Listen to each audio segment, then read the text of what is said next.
How do I know when you start? Are we started? If you want to start. I've got as the last show of the year. No, it's not the last show of the year. It is the last show as far as they're concerned. Yes. As far as they're concerned. This is our New Year's Eve show for all intents and purposes. So I brought pot. Nice. That we could smoke at the break. I'm hoping to make it to the break without having to have an altered consciousness. Okay. I think that's fair. Then after the break, that, it's Saturday night, baby. Pew, pew. And it's New Year's and it's fake New Year's Eve, baby. Pew, pew, all pew. Right. Hey, who are you going to watch this year? Yes, those pew pews were set off by finger guns. Well, I know. If people at home, all they could focus on was my crinkling. Yes, that's true. Who are you going to watch tonight? And tomorrow night, Anderson Cooper, who's always horrible. Yeah. And is worse. He's worse without Kathy Griffin. I can believe that. And Andy Cohen doesn't make it. Doesn't amplify fun for me very much. Well, see, I have a guilty pleasure about him. Okay, so you're saying it is better than Kathy Griffin? No, because he's okay. I like him because I like all of the Real Housewives of various places. All right, you're into that. And so he's charming on those shows. Right. But I don't want to see him on New Year's Eve. I don't want to see. But Kathy, she might say something crazy. It still wasn't good. All right. So you're not working New Year's Eve, is what you're saying? Oh, I do. In fact, I worked this year. Don't you have a gig with a baby? No. See, because you're old. What does that mean, a gig with a baby? You'd be the old man New Year's, and then the baby comes in? I played Jewish New Year's Don't you have a gig with a baby and a sash? Would that have helped? How'd you hear about this? Are you predicting from what you heard from what happened with the Amy Mann show? I forgot my sash my second night, or is this something? No, this is my own invention. So, like, if we were at a house, I would think you were a medium.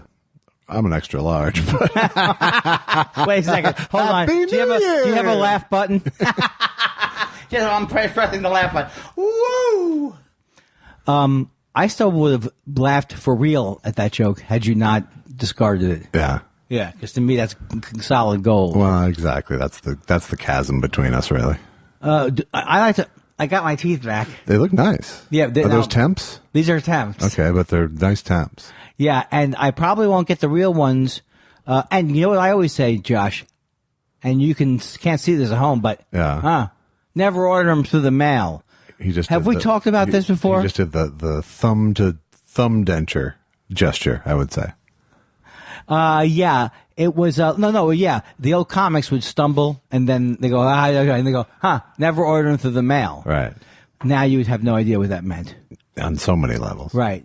Where were we? We were going somewhere. This time we normally New Year's Eve is what we were talking about. You forgot your sash at the big holiday show. It sounds like you didn't bring that up last week. So. Well, okay, so what happened was this, I had help getting into my costumes, but there was a little confusion. I thought I had to wait till he helped. Anyway. Hold on one second. Sure. And I realized it. Now I just realized what it must be like for Josh all the time. When the other person's clearly not listening. We don't know why he's not listening. But at least you said, hold on a second. I did. My dog's needs, my dog hierarchy needs outweighed yours. Do you think the fact that we're doing this on a different night has disturbed the dogs? I don't think it's disturbed the dogs, but it's thrown them off a little bit.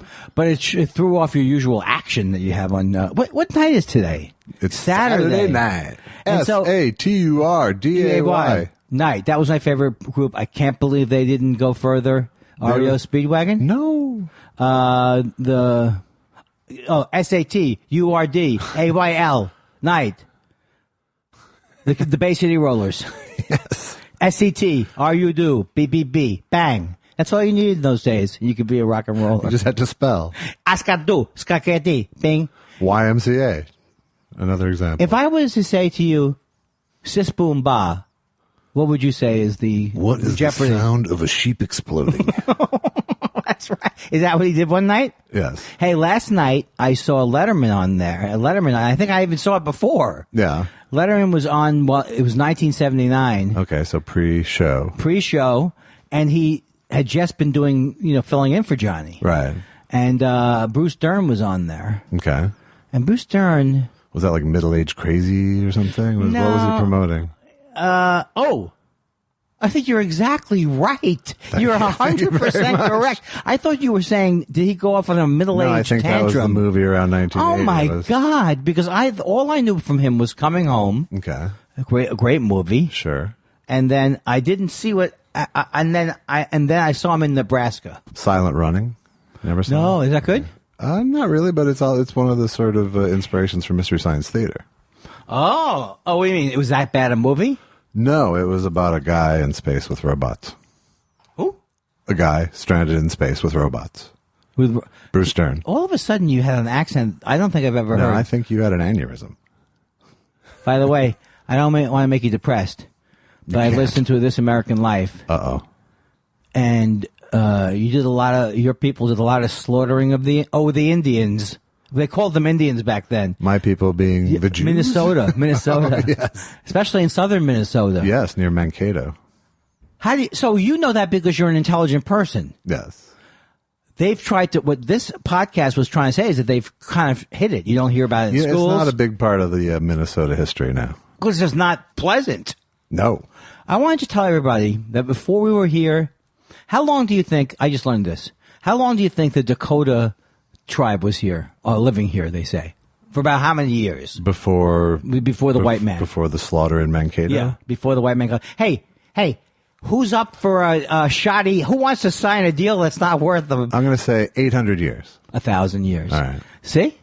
So, all you people who are marching to the... I don't know what I'm saying. Just say, be nice to people, because we stole the goddamn country from these people. These people. I call them these people because... Wouldn't this be better for the Thanksgiving show, Andy? Yes, it would be. It would be. What would also be better is if I didn't know just one, two, three facts about something. No, you had some conviction behind you, at least. You had a little... had a little podcast guy. I like that podcast. See, this is what you do. If you get tired of podcasts, and by the way, please listen to Thought Spiral either on iTunes or wherever you like to get your shows. It makes me so angry when they say that. Yeah, it seems like it is. So I don't know what I was going to say, and then it's over. I don't know, but at least you got that justifiable anger out.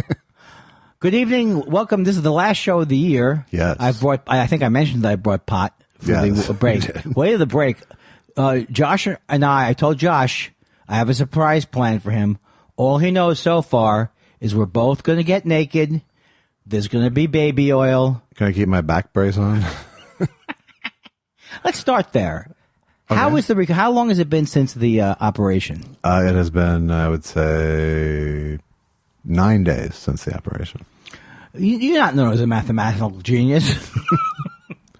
You're not. No one says, "Oh boy, you should hook up with Josh Elvis Weinstein because he knows he can add a lot of math, right? Algorithms." I know how many licks it takes to get to the Tootsie Roll center of a Tootsie Pop. I hate that commercial. Is it true though? A 1, a 2, a 3, a 3.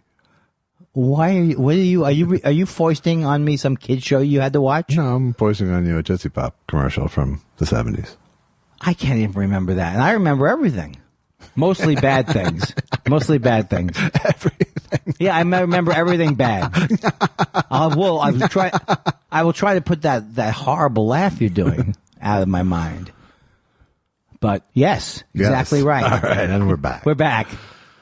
So it is New Year's. Oh yeah, 9 days since the operation. Yes, because I dropped the ball as I always do. I'm on every drug. You have to have. Okay, now what are you on? What are you on? You could spare. It's as the weeks go on, Andy is going to be looking more and more. When I come over here, it's going to be more the visit you dread. I understand. Okay, here's your question, Josh. Remember when you had Oh, my arm really hurts. Josh, I got traditional painkillers just can't. Over-the-counter medication could never quell this pain. Oh. I have a splitting headache, Josh. A splitting headache.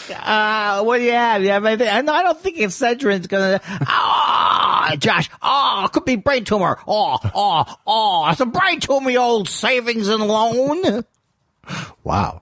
You put a lot into that. But you're just on one kind of painkiller, right? Yeah, I took my last muscle relaxant tonight. Ooh, what does that mean? Is it like a Darvarn? That's an old style muscle relaxant. No, it wasn't that. It wasn't ever that. Like, I never really felt it. Well, you probably it was wouldn't. one of those like it was one of those you're supposed to take it, not an as needed. Oh, you're supposed to take it through the course of taking it so that you don't seize up. I guess so. Yeah. Yeah. See, you didn't know I had this much technical information. Seize up is Latin. That's what I thought. It was a big Broadway musical. Seize up. the Andy Kindler story. Seize up. When the going got tough. I froze. When the opportunities arose. I froze. On Seize Up. On net, not even on Netflix. Seize Up. What's a bad one? A cozy original. A cozy original. An icebox.com original. Hey, I never said to you, kept you up to date with the fact that show I was pitching with the news, it's over now. It's never going to be on the air. Oh, no? It didn't work out? No, it did not work out. It had all the earmarkings of... It had all the earmarkings of 3 AD... 3 months of panic and... Yeah, ADD, 3 ADD people with the pitch, going on into a pitch. Well, good. That's the good news is that I can, now that you're safely out of that entanglement... Yeah. I can pitch you my idea. Ooh. Seriously, not even on the air. Oh, you mean you have an idea? I do have an idea. Ooh. Is this going to... Ooh. Now, first of all, is this going to be where I'm in first position? There's not even going to be a call sheet, just so you don't get out of control. Oh, God. If I could take back that, what I thought would be a hilarious moment... Because you cut me off. You wouldn't even let me be that guy. You wouldn't let me be Bob Saget pretending to be the number one on the sheet. No. What did I do? I came out and said, who's number one on the sheet? Whatever you started saying. Right. Whatever you need, Andy. Whatever you need, Andy. Whatever you need, Andy. Whatever gets you up for your performance. I'm already hearing about January. I don't think they're kidding around now. No, I think they might actually finish this movie. Now, you should be fine. I don't want any whining from you then. Okay. What is the matter with me? I don't know. So it's been 9 days. In other words, you can't say now, oh, thank God I did that. It's too early to say what's going to happen. Yeah, it's a little frustrating because the nerve pain is still very present when I walk and stuff, but that was also predicted. So he says, it basically says, you'll have the same symptoms or you might even get some new ones as the nerve adjusts to its new. Oh, the nerve has to adjust to its new thing. Yeah, the nerve's been pinched for 10 years. So it's not like unkinking a hose, unfortunately. It's like it has to sort of do some right. How does it regenerating, sound? rewiring. How does it sound? How would it sound? A pinched nerve. If it was Foster Brooks. This is the kind of questions we get now. Yeah. If Foster Brooks had a pinched nerve and he couldn't say he was in Buffalo, what would he do? Oh, sorry, folks. I have a bit of sciatica. Some pain down my leg. There you go. You or me could have been a writer for Foster Brooks. We could have, but there was no money in that. I don't think there was a big amount of money in the Foster Brooks. No. More than us. Sure. So are you getting to the point where, okay, now, the medication that you're on, which is the usual, whatever I ordered from you, hydrocodone. Right. You have been through not just the podcast last week. But it makes me moody. Yeah, I've mostly stopped taking it, honestly. And if you don't take it, do you feel pain? Not a ton. The pain isn't too bad, except for when I walk, it wakes everything up and makes it, right. And then it, But it's kind of like it's weirdly like going backwards through the cycle of symptoms that I've had over the years. Oh, yeah. So it's kind of feeling like when it first happened now, which I'm trying to like take as a good sign, like it's like. Wait a second. Working its way back up the leg. Are you deluding yourself into this? Is not a sense memory thing. This is not a time machine was not involved in this surgery where all of a sudden you remember back to when you first hurt your back. I'm the most annoying interviewer. I don't even know what show this would be. Yeah, I don't know what the fuck that like was. Make the other guy feel bad. And we'll be back with make somebody else feel bad for no reason at all. You can be sensical or accusatory. Well... So it's basically I feel fine. Right. I mean, there's still some like surgical pain, but it's certainly bearable. Yeah. And, I'm still wearing this back brace for another week, I think. And then, what's the back brace do? Just again, back brace so you just don't... takes the pressure off the back. So when I'm sitting and stuff. So you can't. You still don't like to be in one position too long or sleeping. No, there still isn't like a big comfortable. The back brace is just like a big sort of reminder. Velcro corset almost. It's very attractive. Thank you very much. I wish you'd worn clothes. What's that? It's quite slimming. It's quite slumming. So I don't know. I'm hoping that the leg thing will go away by the time we go back to New Orleans. But yeah, I don't know. But he did say I'm fine to go back. Well, here's the thing. I could ask you more questions about this. I could get you even annoyed about it. Well, how do you mean you don't know? What exact day? What did he say, the doctor? Because that's what my family never listens to the doctor. Right. My mother or father. But they need to hear what they said so they can dispute it. No, my mother's like, my mother doesn't report any conversation back, that's why she eventually... Does someone go with her to the doctor now? Yes. That's it. Yeah, someone interprets. Yeah. It's not an age thing, too. She's been this way her whole life. No, it is an age thing, too. Well, Do you know what my mother has? I haven't heard. No. You don't know what she has? I heard she has a Quakerism. No, she's got a condition. Really? She's got Parkinson's, eh? Oh, no! Yeah. Oh, that's terrible, Andy. Yeah, you dirty rat. You gave my mother Parkinson's, you dirty rat. My mother has a catchphrase. Yeah, see? Without getting into the movie, which I think is what everybody wants to hear about, I used to think that all those actors in the old movies were overacting. Yeah. They're not. It's depending on the movie. Yeah, exactly. And after a while, when I'm Rico, this is the end of Rico. See? What do you see? What do you have? There's only so long you can take that kind of acting. Right. And then it's like, who do you like? Garfield? Garfield shoved didn't he do that one where he shoved because I wanted to do that on my wedding night. Shoved the cake in my wife's face. All right. I don't know if that was John Garfield, was it? Who? Garfield. It was Garfield. The cat, which everyone thought was a weird plot twist. Yeah. I thought it was lasagna he shoved in her face. I'm starting to come down from whatever it was that I opened the show with. It's starting to feel normal now. Okay. Back in my old skin. Nice. How was your Christmas? Now, I'm not a liar. See, that's what I won't do. Yeah, I didn't have a Christmas yet. We're having Christmas coming up, and I am in feverish pre-Christmas mode. And what does that involve? All right, first of all... An actual fever, I'm guessing. Yes. Do I feel hot? Do I feel hot? I was thinking about you today because the new Andy Kindler will sing out loud, but we'll try to respect that other people don't hear it. That's what I'm trying to do. I don't quite understand. In other words, let's say I'm undoing my trunk. Okay. Right? Well, I don't know if you undo it. Opening a trunk. Okay, and I'm going, well, I don't know what song should I say. I keep missing you. That's not a song I would sing. Remember that one? By John Waite? Yeah. And I'm just like singing at a certain volume. I see a guy hears my singing, right? You know what he does? He turns, he sees if it's a threat, right, and then he goes about his business. I think that's fair. That's right. Yeah. So that's the point you're making. Yeah. Nobody wants to hear it. Nobody needs to hear it. No, but if we can all acknowledge the moment, then I don't mind it. Right. I was singing in the parking lot of Ralph's. Yeah. I can do that. One little conversation, every little move you make. Now, do you get performative when you get to near people? Yeah, because I have a one of those. For some reason, I carry a cane with me, and I go back and forth. Hey, shave and a haircut. 2 bits. Now you're okay. So you're walking, singing. Yes, I'm practicing. One singular sensation, let's say. Right. For sake of this story. Yeah. And there's a mother and daughter. Right. Coming towards you, pushing a cart as well. Right. You're both pushing carts. What do? I go towards them as if I'm in a chorus line.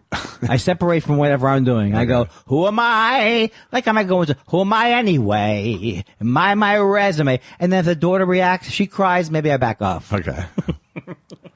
That's what I was picturing. The sad truth about all of this is that I really do, this is what I want, that I'm never going to have, is I'm walking down the street humming, and it's Leonard Bernstein, qualified person, says, whoa, stop. Not only do you have a good voice, you have and I know because I'm Leonard Bernstein. Stein? I'm Leonard Bernstein. Yeah, you saying that because we're what? No. Shut the fuck up. He'll get mad at me too. Yeah. You're the greatest singer. Don't talk, just sing. Don't talk, just sing. You're the greatest singer. What you're doing with your mouth outside of porno. Bing! You're the greatest. That's what I'm looking for. Yeah. If it happened, it still would be irrelevant. Right. Because how many people like Ray Manzarek, right? When he stopped playing music, he started championing groups. But some of the groups were great. X. But at some point you go, what is Ray? How do I trust Ray Manzarek necessarily? So that was a bad example. But the point is, it's even if it's Leonard Bernstein, Stein. It doesn't matter. And none of that matters. You have to keep practicing and getting over the urge that you like when you get people to laugh occasionally. Getting over that urge for anything else. Honest to God, I don't know what the fuck you're talking about at this point. The idea of singing out loud and singing so people can hear. Right. You see, if I practice more, that wouldn't sound so bad. It's my theory. Okay. But you need to do it in public. You can't just practice at home. No. I need to do it privately. Right. But I need to be, if I'm in public and no one's around me, it's a good chance for me to go, I do my exercises. Zee-zoo, za, zing, za, za, zoo. Are you wearing earphones while you're doing this? Because it would help the whole scene, really. It would make it even worse. I'm listening to excuse me. Someone approaches me. I think you should wear big ass headphones with an antenna on them, old style. I think you like the idea of me with a cane in Ralph. Da-da-da, what you gonna do? And ba-ba damn Yankees. I do like that idea. Yeah, but only for humor purposes. So here we are, Josh. Anything that you've learned this year? What have I learned this year? It's been an interesting year.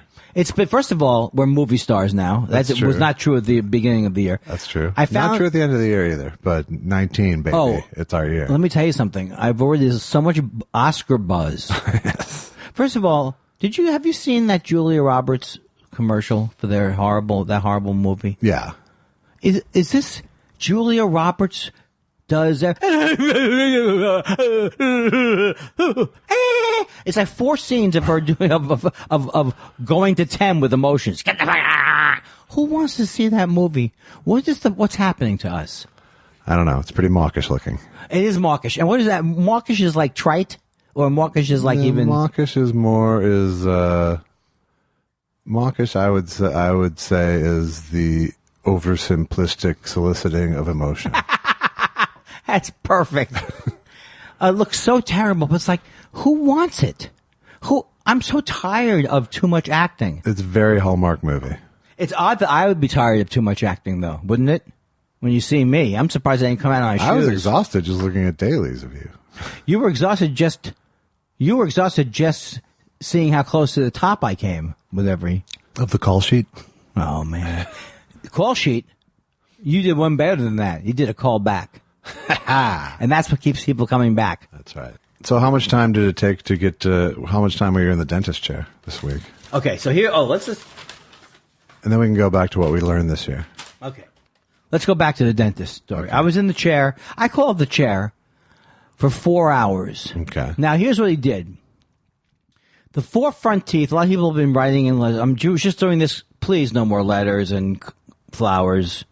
I can't take it. Gum. No more gum. No more gum. First of all, I've had to teach myself to eat differently. Like I may like a slice of pizza, right? Right. I might like a slice of pizza. I can't eat a slice of pizza the way you would normally eat it. I can't do this. These are not load-bearing teeth. No. He says, don't play around with it. Right. And I'm retraining myself. Considering an English muffin took out your real ones. Well, they were the real ones. What happened was the real muffin took out the rest of my real teeth that was still left, with the veneers all gone. So he put it's unbelievable. He worked on me a couple hours. I was on the gas, so I don't remember a lot of it. Yeah, I'm sure you were funny though. Oh, the existing 4 teeth that are left, he ground down to like where it looks like 4 nubs. Not even nubs, though. They're 4 like he's made them into a pole. Right. Like there's a pole on each tooth. Right. One of them he had to make Did he do like an actual implant there, or No, he no just implants. turned them into the teeth themselves into posts to put caps over? Right. And now I don't know how that's going to play when all the caps. But he said I don't know how that's going to play when all the caps come in. And but I looked at it, and so when he put when I looked at it, it's like a cartoon, like of a pumpkin. No, I had the same thing done. Oh, Yeah. How many? 4 across the front. Are they 4 crowns? Well, they're veneers, but veneer is like all sides, you know. It's essentially a cap that goes over those nubs, you know. Oh, okay. Well, I had different type of veneers. I had veneers back in 1996. They just Were they just fronts? Just fronts. That's why they Okay. probably dissolved so poorly. Yeah, mine were actually what you're getting. Oh. Yeah, it's not like, you know, cabinet refacing. You know? And he also, the incisor, I think they call them incisors. But I was disconcerted when he was doing it because I actually thought I was getting what you got, which was fronts. Oh, right. And then they started like grinding away. Now, why'd they go that far with you? Why didn't they just do the surface? Because, well, one of them was already fucked up. Okay. One of them was broken by a Frisbee when I was a kid. I don't want to laugh, but You can laugh, I don't care. that's just, I just think of the pogo stick and I feel better. I know that's why I went. I can feel better. You got injured with a Frisbee. Yes. Okay. Freak accident.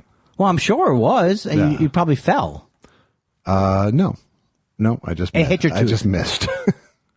You missed catching it. I have actually 2 broken face incidents in my. Let's hear it. Well, I had the Frisbee where I missed and it hit my face. Who are you my playing? tooth. How old were you then? I was, I don't know, maybe 11. And who are you playing Because with? it was an Your bro? adult tooth. I know that much.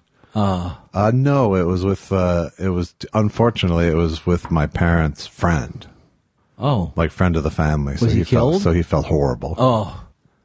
Wow. And then another time, It wasn't his fault it necessarily? wasn't his fault at all. He just threw it to you. He threw it at me. I did not catch it.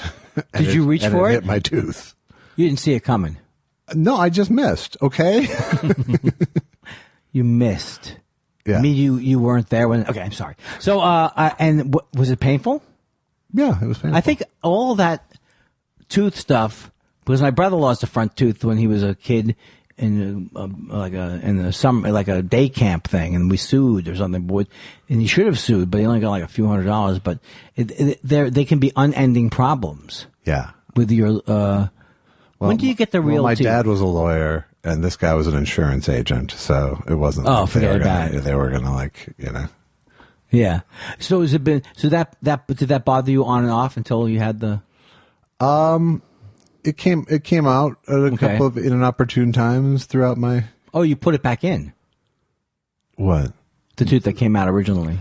We Well, don't no, I got a cap over it, Got it. which is essentially what a veneer is, and subsequently got 3 others. But you remember those little posts sticking down? Yeah, because I was cool. like, because I thought I was signing up for what you had, and then they start drilling, and I'm like, can I see what you're doing? And the woman who was assisting the dentist was like, she froze up. And the dentist was like, no, go ahead and show him. I'm like, oh, okay. All right, now I see. Now I get it. Maybe I should have asked more questions. And then on the incisors, he's putting 2 veneers on the front of those because Okay. they're in good shape. They're in okay shape. Gotcha. And that will happen in January. That will happen Before the 15th? I think it's going to happen after because he said it's like temps and all kinds of things in my future. So I think it's going to be another month, and he's gone until January 7th. So nobody go over there. Right. Ask him. Yeah, I can't see my surgeon until January 7th, too. Oh, everybody's off. Everyone's off. You for know 2 where the weeks. money is? The subbing for the doctor. That's where the money is. Yeah. I'm so sick of myself. I swear to God, I'm trying to listen. I felt I had a bad chunk with my dental story, and then I can't. Why do I comment on it? Why don't I just go on to the next thing like a normal human being? I don't know. You don't know at all? I don't. You do know that. What is? I have problems. That's I want you to love everything I'm saying. Right. You can't win with that. I can't even believe I got a gig ever in show business. Yeah. With my attitude. Okay, so that's good. That's good. Dental's taken care of. I learned something in therapy. Do you want to hear that? Or do you want to? Yeah, do okay. I? Sure. Do I? So, here's what I learned, and this was a good one. And I haven't even told my therapist about it yet, but I went to the post office the other day. Sounds like a song. And it was like, the post office near us is like, it closes at 5, but it's actually 5:30. You probably don't know because you don't do last minute mailing. Right. I bet you'd listen to podcasts and you won't even go by the post office, right? With your stamps.com. So I go there and it's getting close to closing, whatever. And I go in there, I kibitz with the guy, and I was sending one check to Bruce and one check to, doctor for a copay. Okay. So then I started going, I usually do worry as I'm leaving. What if I mix those checks up? What do I do? What do I do? So this time I had that feeling and caught that I was having it. Okay. And had a discussion with myself and convinced myself that I think I can deal with whatever repercussions will come from 2 checks being switched, or even if the check didn't get there. And I was able to convince myself. The reason why it was important was normally I would argue with myself and they say it's okay, but I wouldn't feel okay. Right. And it would still feel bad. And I wouldn't know an hour later. I'd have to sometimes remind myself, why are you feeling down? And it would be because of something stupid like that. Because I fucked up mailing checks. Right. Right. And so now I'm going to have to be, yeah. Right. So that's what I call, like, when Ed Krasner used to do that great bit about, the emotional plate spinner. Right. And that's how I feel. I feel like when you get a plate spun and then you don't remember what caused it, it settles into whatever you want to call your subconscious or your background mind.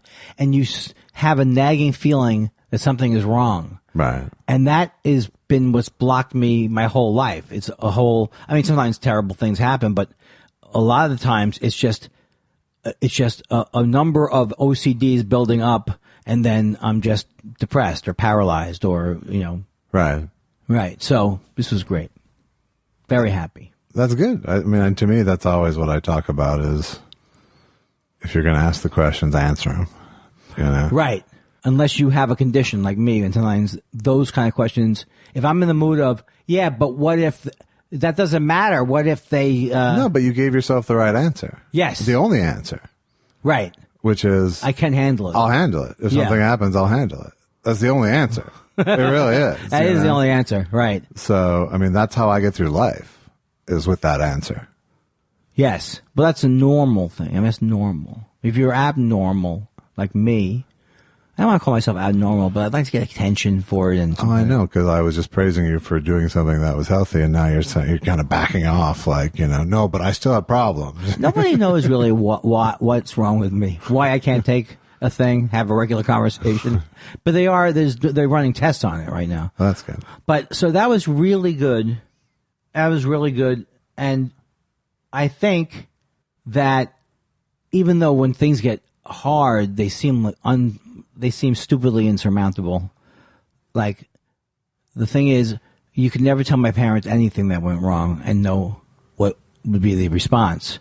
So I'm so used to my whole life figuring out what I think the person is going to want to hear, and then either giving in or trying to get my way in some weird way. Yeah. But it's like the conversations don't happen. Even with my wife, now they are. It's like, this is what's happening with me. And as opposed to trying to figure out some way to, like, dodge all problems. Yeah. I'm not making sense, I guess. Not entirely. Not entirely. No. I guess I could think of myself as a communicative person. Right. But I'm not really. Like, a little, like... Well, I mean, you are, I mean, you're noisy, but that's right. different. I think if you're actually communicating now, like, yes. Like, when I say noisy, I meant it both seriously and jokingly. I know. I mean, exactly what you said. But I think if it's you narrating as opposed to showing the fallout to the other person, it's a lot more easy to handle, Right. Everything out of my mouth can be problematic.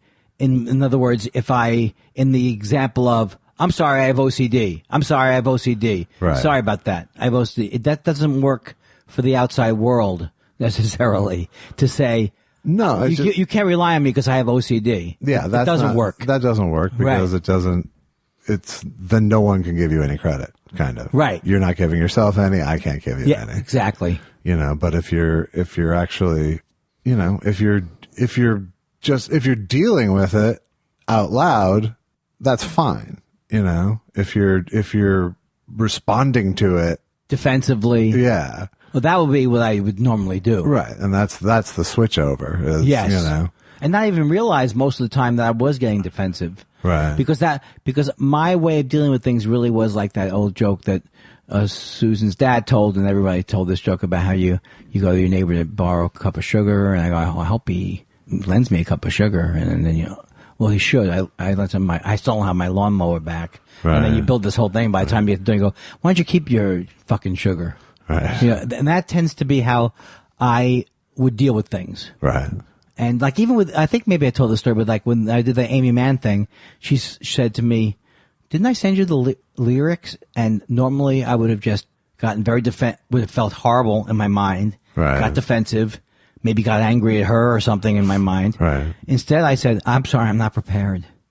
And then that allowed me then to prepare more that day and prepare more the next day as opposed to just acting like I'm crazy. Right. Yeah, that's way better. Yeah. I'm just saying I've wrapped up all my problems. Excellent. I'm just under the wire for the year. That's nice. It's just very similar to the way Trump runs the federal government. It's just knowing you're trying as opposed to writing yourself off because of whatever challenges you have, Well, the writing yourself, I mean, the thing is, the idea of something being easier in the moment to not deal with, right? That got old as I got old. It's like it just became, that is not going to work. But a lot of it had to do with that. I felt like if you're talking to a man, at some point he's going to punch you, right? And so you have to defend yourself. It was all these, all these images of life I had from watching Billy Jack or watching, even that movie that we liked, which was the Liberty Valance. Yeah.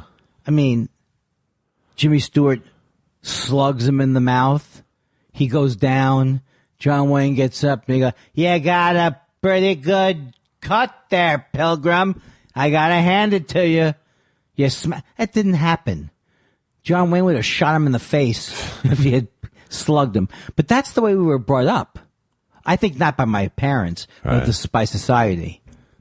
Yeah, yes and no. I mean, we weren't brought up that way. It was like there was a lot of fist fights on TV, but it wasn't like how many fist fights did you witness growing up?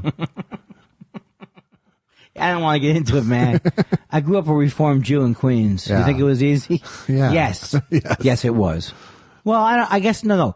That was my problem. I took things in movies seriously. Right. So I took this thing in the movie like everyone, at one point I'm going to have to walk up to that guy like in the Billy Jack. And I say, the people at the reservation, they tell me to be peaceful and loving. But when I see this little flower that you spelled on this girl's face, I just go berserk. And then ba boom, he kills all the bad guys. And, I didn't realize that then you could end up in jail yourself. And on the bloody morning after, one tin soldier walks away. I don't think I can get 2 minutes into that movie now, right? Probably not. It's a terrible movie, right? It's not a good movie. Yeah. How about when he goes out with the snake and the snake bites him? You forgot that scene? 1982 was probably the last time I saw this movie. All right, let me see if you've seen other terrible movies I saw. There's a movie called Cinderella Liberty, which is a horrible movie with James Caan. Yes. Do you remember it being horrible? I have only vague cable memories of it. Cold Turkey. A town goes crazy when they all try and stop smoking. Yes. Yeah. Dick Van Dyke. Yes. Yeah. Sure. That's all I got for now. That's all y'all? Okay. So I was watching Girls, Girls, Girls before you came. What is that? Elvis Presley movie. Oh, it's horrible. All of his movies are terrible, right? Mostly. Well, Jailhouse Rock is funny because you're watching them dance in jail. Yeah, it doesn't really carry you through the whole thing. Is that the name of the movie too? Well, there is Jailhouse Rock. Was one horrible. Yeah. So what was this like? This was he was a tuna fisherman in Hawaii. And he got into a fist fight with the tuna supply guy. I'm supposed to have $103. That's $79. That's not our deal. Well, that's all I have, pal. But he had a big day out on the water with his tuna fishing boat, and and we're coming in loaded. We're coming in loaded. That's the name of a song? Yeah. I said, we're coming in loaded. Yeah, because he caught a lot of tuna. Yeah, keep off of my bait. I had a good day fishing out on the sea. I'm coming on home to see you and me. We got a load of girls. And it also starred what's her face from. I'm gonna get it right now. It's a woman who is now an old lady. Yes, and she was Dolly Parton. No, Nutty Professor woman. Stella Stevens. Oh God, that Stella Stevens was beautiful. This was her movie right before The Nutty Professor. And I gotta tell you, The Nutty Professor, it doesn't even hold up in the week since I've seen it. No, it's bad. So what else? So let's talk about this year in review. Okay. Good year, bad year, knee jerk. I'm ending the year feeling great. So now, am I going to start into something where I ask myself a question and answer? I hope not. Is it something that's easy to do and makes it sound as if you're getting somewhere instead of just saying the same thing differently? No. Will it be as entertaining as Robert Evans doing it? You bet your ass it won't. Here's what I would say. Okay. As recently as 2 days ago, I had a panic attack and threw up. Really? Right, but not a panic. But here's the thing. It could be related to me eating a lot of junk. Okay. And I really do think that's what it is, and I get nervous. So I used to be so scared of throwing up. I'm not saying it's a delicacy or that I love it, but I was able to throw up and realize, okay, you're getting nervous. You shoved all this food down your gullet. Right. And so I do have these things where I go through panicky things, right? But I seem to come out of it. And so I'm hoping that, I mean, I'm not anticipating me getting worse. I'm anticipating me getting, continuing to improve. Right. And what was the trigger for this one? I woke up in the morning, boom, and I panicked because it's 3 days before Christmas. Okay. 4 days before Christmas. I'm just laughing at how short a story that is. Yeah. Well, that's the thing.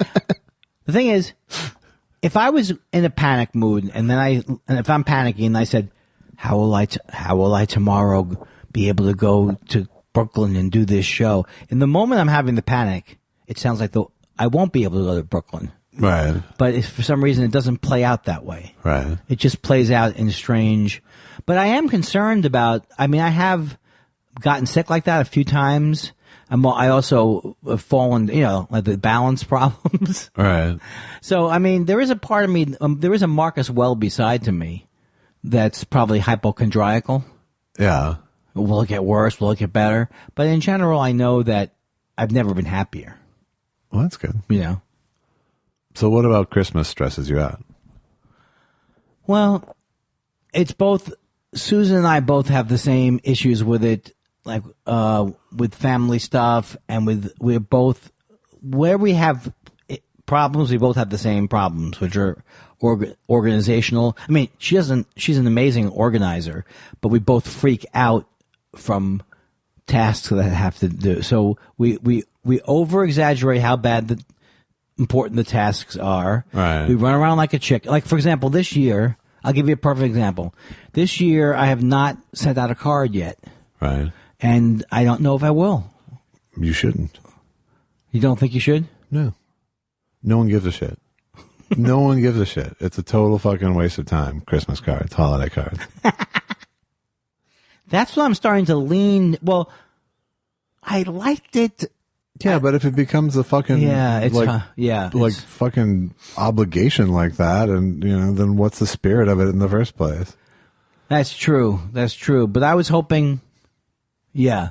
Did you guys ever send them out? No, because right. What I'm about to say is going to contradict. Please say it. Which is, you don't ever start. No one notices if you don't send them a Christmas card. They only notice if you stop. Well, how can I stop now? Well, now you have to. I have to keep going? No, you have to just stop. I'm the only one who Or, you send out then go literally, this is my last holiday card. I don't want anyone to think I stopped. That's worse in a way, isn't it? I don't think so. It gets you off the hook. Oh, you say this is the last one? This is the last one. So no, when you don't get one next year, don't think you got cut off my list. There's no more list. Well, that just sounds depressing. I just think holiday cards they're just a trap. Do you like they're a fucking trap, man. Have you ever gotten the summation card of the year? They still send them. Right, but anyone who does that, first of all, is on Facebook, and anyone who reads it is already on Facebook. Like, who the fuck wants to read your family newsletter? Really? Come on. Okay, you know what I don't want to know also, but the alternative I don't want also. The alternative is I don't want, True TV says Merry Christmas to all of our people. I don't want that. No. But Weird Al every year does through an elaborate get-up, and he sends it out, and I think it comes from his heart. So, but you don't. I don't. I don't. I don't again. Once again, I didn't. Right. Yeah, I think you're right. I agonize about it. The thing is, it's symbolic of how it really is an OCD thing. These people will still love me if I make sure to reach out to them. And they're people I really love. I mean, it's not like they're doing it and testing my friendship. Right. It's more like, and every year I agonize. I think it used to be more fun. Now it's just pure agony. No one gives a shit. Okay. They don't. They know they're on a list. Yeah. Well, that's the thing too. A lot of people, I can't not write something on the card. Right. So a lot of people just send out the thing. This is, I think this is not even something I think you've got me almost 98% convinced. This is the same. I mean, this is why we tried to do a no gift wedding, because I knew I'd fuck up the thank you cards. Did you do a no gift wedding? Yeah. I didn't send you a gift? No. I don't like that. I don't like that. I sent you a blender, I thought, for sure. No, it was the greatest blender. I said, look, you're going to think you'll want to send it back. This blender has a carpet. No, it was one of the fights I had with my mother during my wedding, because we had said no gifts for our wedding. And then she threw this brunch in Minneapolis. And I was like, well, okay, no gifts, because I'm going to fuck up thank you cards. And it's going to stress me out, and it's going to make you mad at me. I don't want them. But she wouldn't accept that, because all of her friends had their kids that had weddings, and she, so she not only didn't do that, she fucking registered for us as well, because I didn't want to. But Allison, did she consult with Allison? No. Where were you registered? Huh? I don't remember, but I mean, I didn't. I mean, my mom's taste was fine. She didn't. No. She didn't do anything. She didn't register for dumb shit. I just didn't want any of it because I didn't want to be on the hook. When did the fight happen? The fight happened. There was several topics actually that my mom was. That was probably the most annoyed I was ever with my mom as an adult. Was her absolutely steadfast crippling of other people's expectations. How do you mean?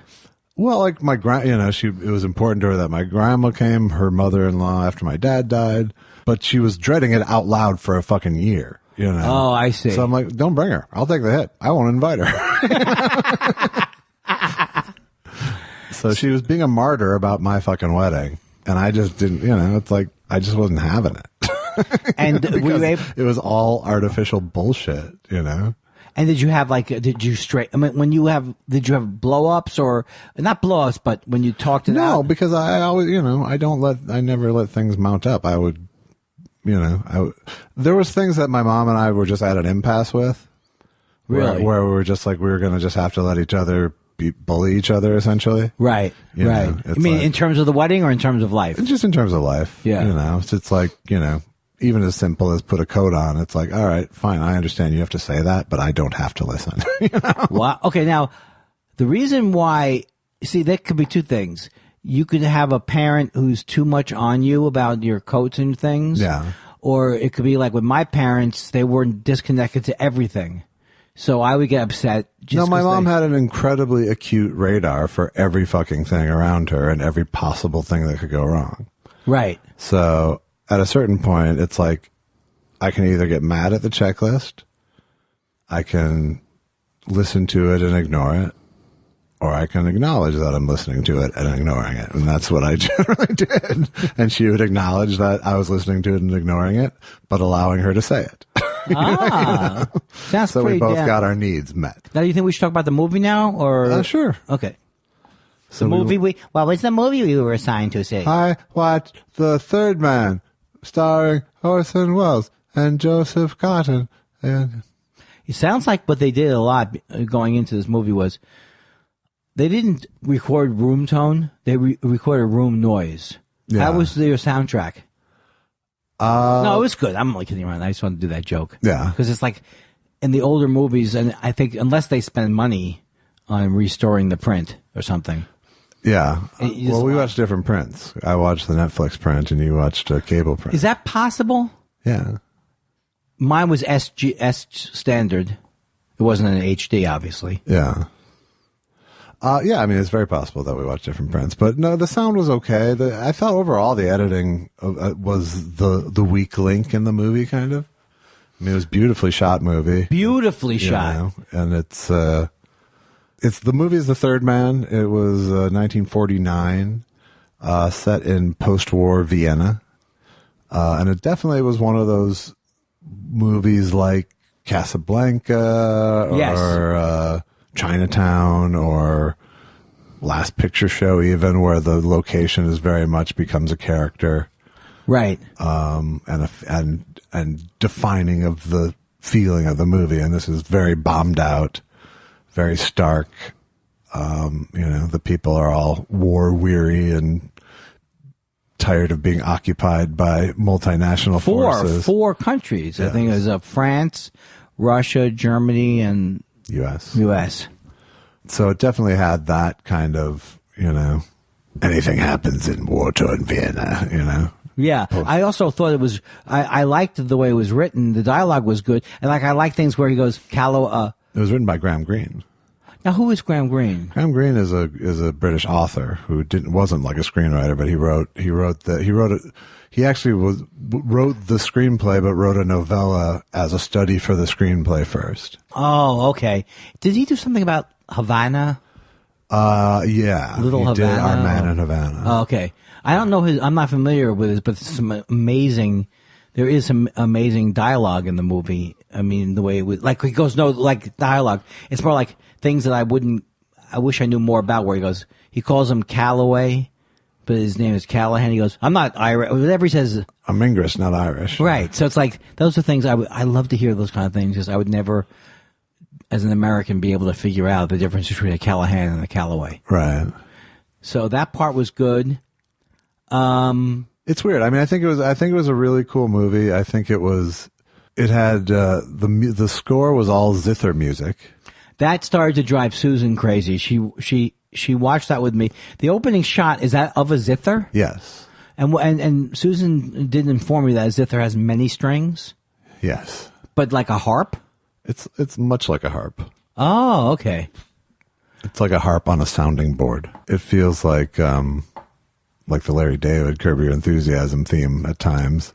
It drove you crazy. Well, I liked it because it did sort of suggest an atmosphere, but it didn't work throughout. There were times where you just, it felt like you were in a Greek restaurant. You felt like you were in a Greek restaurant, or you were watching Laurel and Hardy sometimes. But it also, and it dropped out during action scenes. So it's right. Like it was, the action stuff, that was where I was really disappointed, is that was really badly edited, and the sense of action and suspense all kind of went away when there was chase scenes and stuff. It was poorly executed, I thought, and they did a lot of repeat shots, and it was the quality sort of dropped away. Yeah. When action had to happen, because everything is shot in these big tableaus and very high contrast black and white shadow sort of stuff. And looking down that tunnel. Which was a good and there's shot. there's beautiful composition of shots. Yes. Throughout.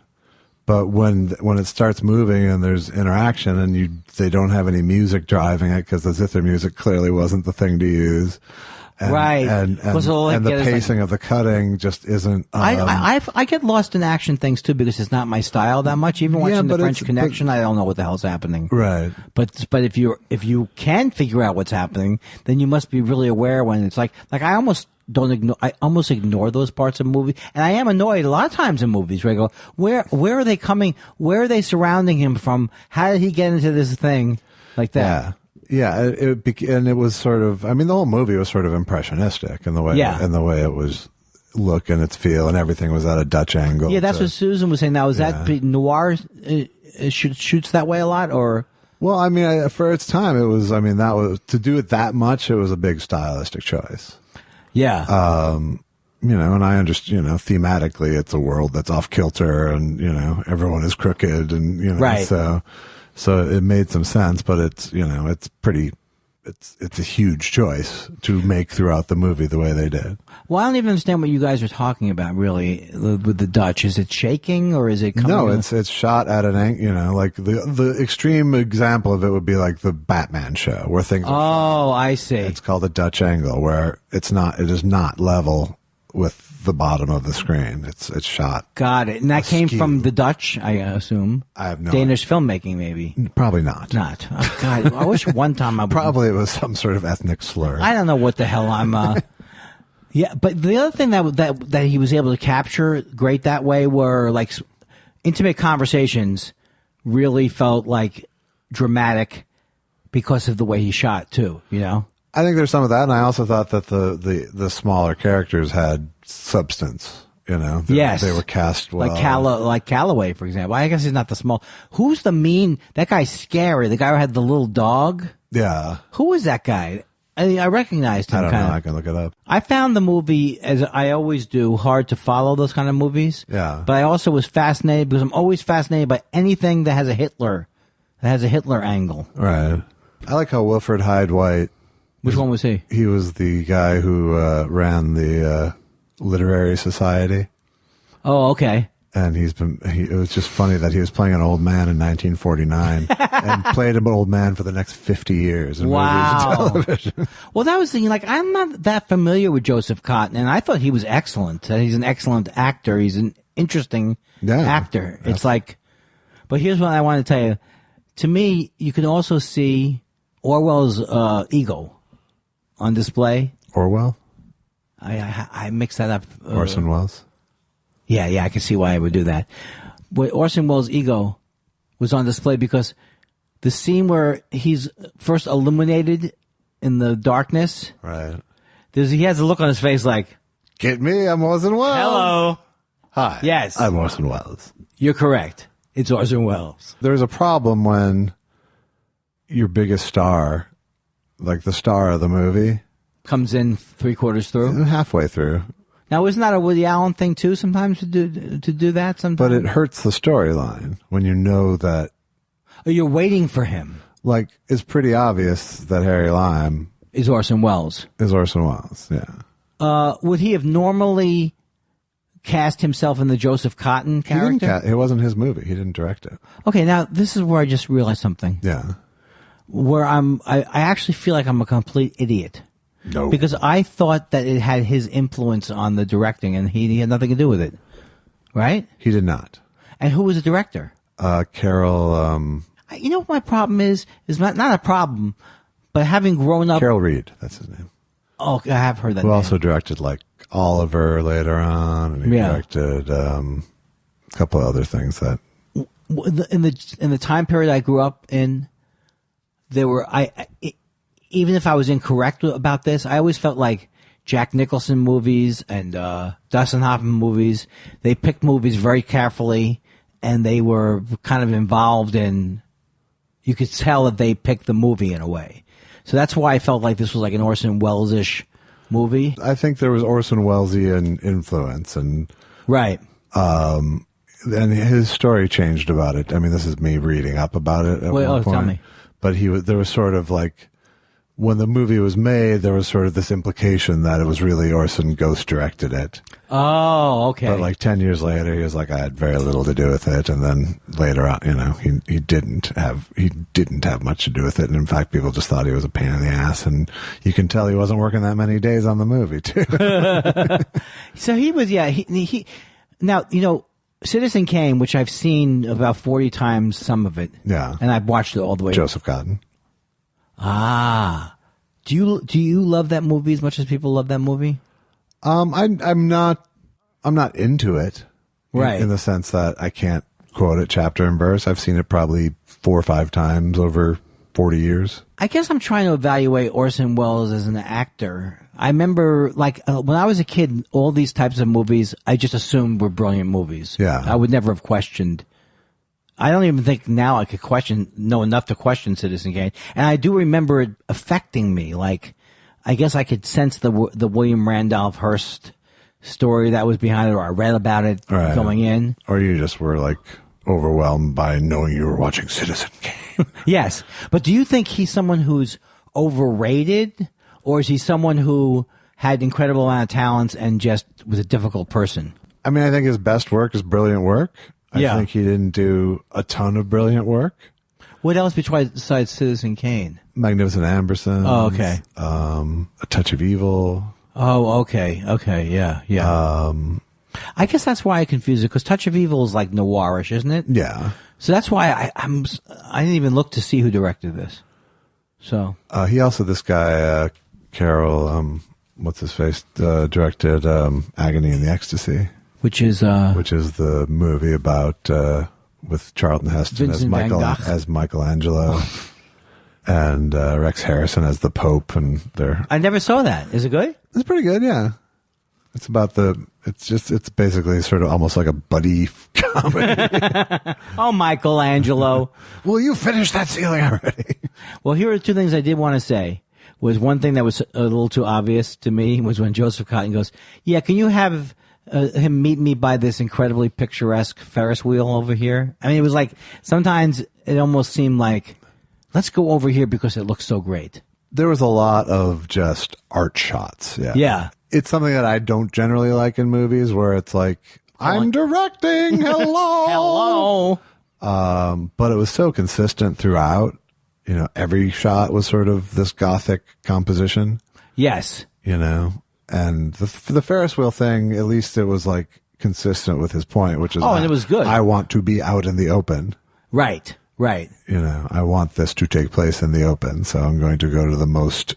Yeah. The open area, and so that you don't kill me. Yeah. But I thought he was going to push him out of the. But I just didn't. Yeah, I did kind of, but I just didn't feel like. I feel like Orson Welles, like in this movie, I didn't think it was that great a performance. I think it was relying so much, like you said, almost on his star power as gravitas. Right. That they didn't invest very much in making this an interesting character, or even really that much an interesting story.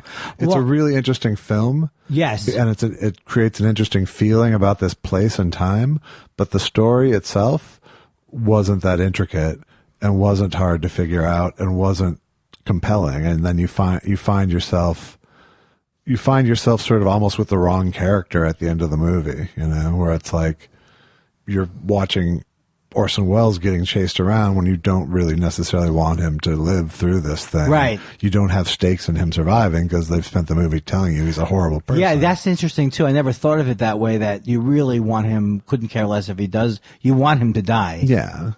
And there's sort of something, you know, you kind of don't care about any character because that's sort of what it's like in post-war Vienna, you know? Yeah. But you know, so it wasn't, I didn't find it to be great storytelling. I found it to be great cinema making. You know? I think that's exactly correct. And if you can separate those two things, then it's a great movie. But but it was lacking in some of the basics of movie storytelling that in terms of just the editing, and the editing was sloppy feeling to me almost, and it's hard for me to, I've never cut film. Cut actual film. Like in Modern Romance? When he's cutting film? Yeah. So I can only perceive editing a movie through software. Yes. So I don't know what it takes to undo something and do the precise version. Yeah, to do the, But there seemed to be I can tell the computer to take out 2 frames, To do that in real life, you have to actually physically remove 2 frames and splice it, and I don't know what that does, does to the final product. I've never been to film school and had to do that, so. Well, the crux of the movie, to me, is the interesting part of the movie, but probably ultimately, when I think about it, and it's interesting because when you watch something 2 hours ago, you start to figure it out. I mean, I know I'm supposed to watch it early. I don't care. I just don't want to get. I don't want the. I'll be there in a minute when I finish. The movie. That won't happen again.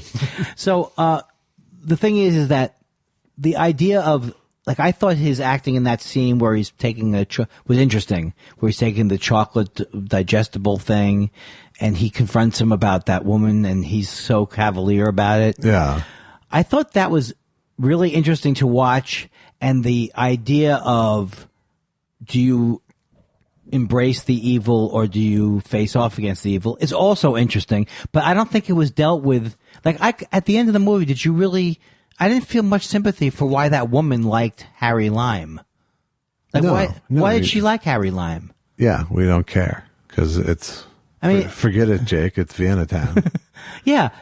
There's nothing interesting about the fact that she's I think they thought there was something interesting about how she's going to love Harry to the end or something. Right.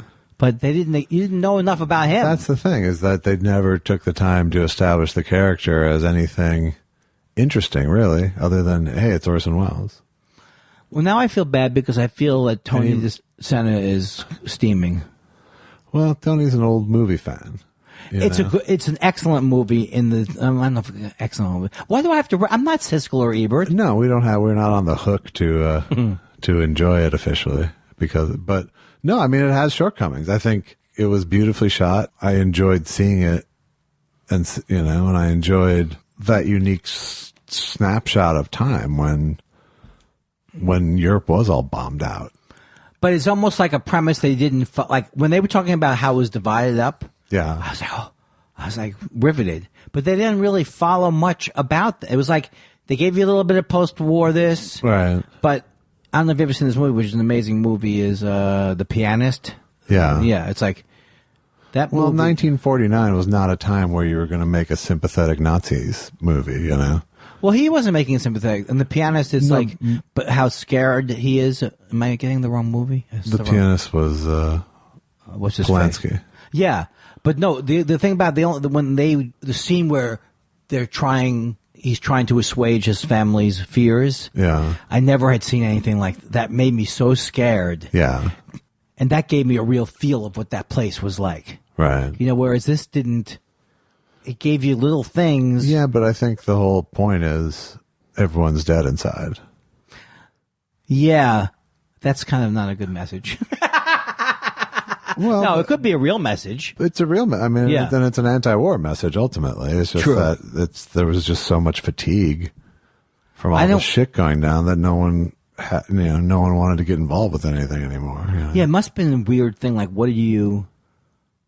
it's like, to me, World War II. At the end of World War II was the only war you could celebrate at the end of it. In a way. Well, I don't know about World War. I'm sure there were other wars. I don't know what I'm saying, but. It was like, oh, we did it. We defeated evil. Right. And then very quickly after that, we retreated into these corners and trying to fight communism, but then manipulating all these governments. So it was just the late 40s and 50s must have been a weird period. Yeah. When you see that it was, that once the common goal was accomplished, everyone's individual agendas came back into play, which is why someone could disappear into the Russian sector, because they weren't going to cooperate with the other powers to help. And so I think the final thing I want to say about it, which is a 40-minute review, the final thing I want to say about it is, like, it gave you little insights of other movies that you've enjoyed that went further into the different dimensions that this movie could have gone into, and it seemed to be just like lightly over the whole thing. It seemed to be so concerned with being cinema. Yes. That it lost some of its storytelling pep. Yeah. Just some of the soul got sucked out through the visuals. Which is what all of Louis C.K.'s short films look like to me. Yeah. Have you ever seen any of his short films? No, I don't know if I have. My friend Ron Lynch is in one, but it's like it's him trying to show off how I'm a student of film. Yeah. And then the worst part of that is, like, when he thinks he is an auteur, and you think he comes up with, "Fly me in a tank and I want the tank to crush an ant, and I want a lens that will capture that. I left because I knew what I said wasn't that funny, but inside it was hilarious. The spirit had the words been correct. You had the words been, you would and have I a piece just, of satire on a yes. platter there. It's so close. It's so close sometimes between art and garbage, like me. I'm a garbage man. I don't know garbage, but I know what I like. I'm feel like I feel like I'm heading to the finish line of this year, and this has to be the greatest podcast ever to end the year. But then I realize it's not. What am I, an idiot? You know what this is? Third Thought Theater? Test Show 86. Oh, that's it, man. That's it, man. You're damn right. You goddamn right. Forget it, Jake. It's Test Show time. Let's take a break. Let's take a break. And now you know I don't have music, but I will have music next year. You don't have to keep saying that. We know you don't have music. Just tell us when you do. Did you like that speech about the Swiss with the cuckoo clock? That seems like a famous speech, and that seems like it came from the Graham Greene novella or something. No, what I read was that the last part was actually Wells. Oh. Because there was a timing of the way that the Ferris wheel was going around. I see. And so they needed an extra line. And he went cuckoo clock? He apparently lifted it from some play or something. Yes. But he threw in, like the man said. Oh, you son of a bitch. I think I've heard the original thing. Like the man says. I don't think you did, because I read on that it was a pretty fucking obscure. Well, maybe I'm a genius. Maybe you are. So what do we got on tap? What do you feel like? We'll do an Allison song. I always like Heartbreak, but not every song has to be heartbreaking. What's that? Oh, yeah. How about New Year's? Should we do something super inspiring? Yes. All right. It's a little schmaltzy, but I like it. It was actually this was the title track to the Maggie's Farm album. It was also the one that was the single, and there was a video of it. Cool. It's called Glory Road. Do you know what schmaltz literally means? Chicken fat. Thank you.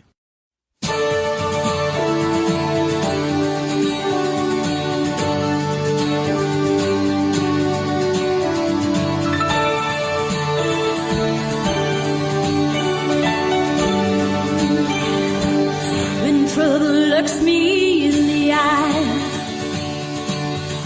never turn away. I'd rather face the devil now than on the judgment day. I'll open up my doors and let the light in. I'm not afraid to go where my heart tells me to go. I'm just a rider on this rodeo. Let go of the reins if you want control down the glory road.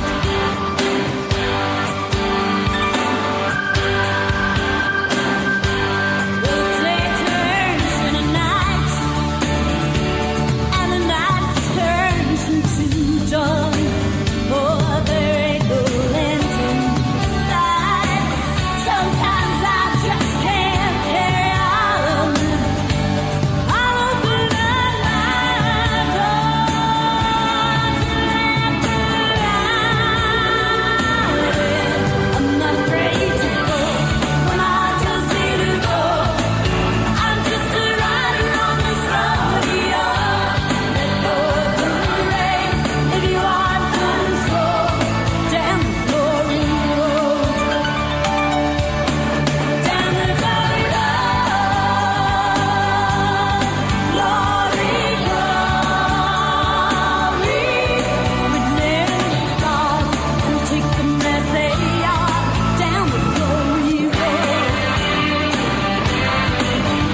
I'm gonna wake up to my dreams.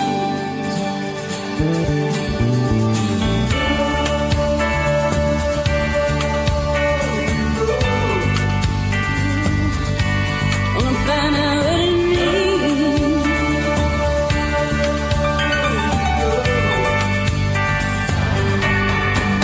to be free.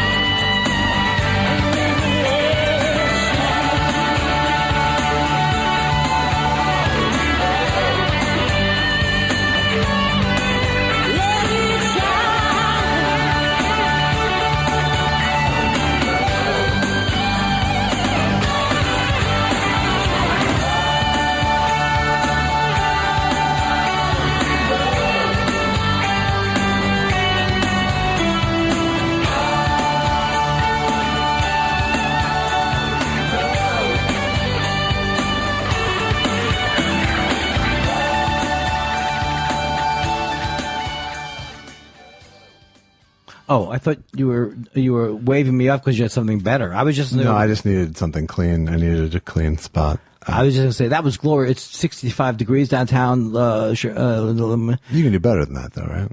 I know it wouldn't be better than that. No, but you can. I mean, because you've done that like 95 Yeah, times. and it doesn't. Well, that's I think the problem with it. It doesn't get funnier. No. It was funny when I did it back when there were DJs like that. Anyway, I love that song. I love that song so much that song is anthemic. It is anthemic. And the part where that's why I thought, for the New Year's show. It's fantastic. And the thing is, I don't really know I'm not as articulate as you've told me I am.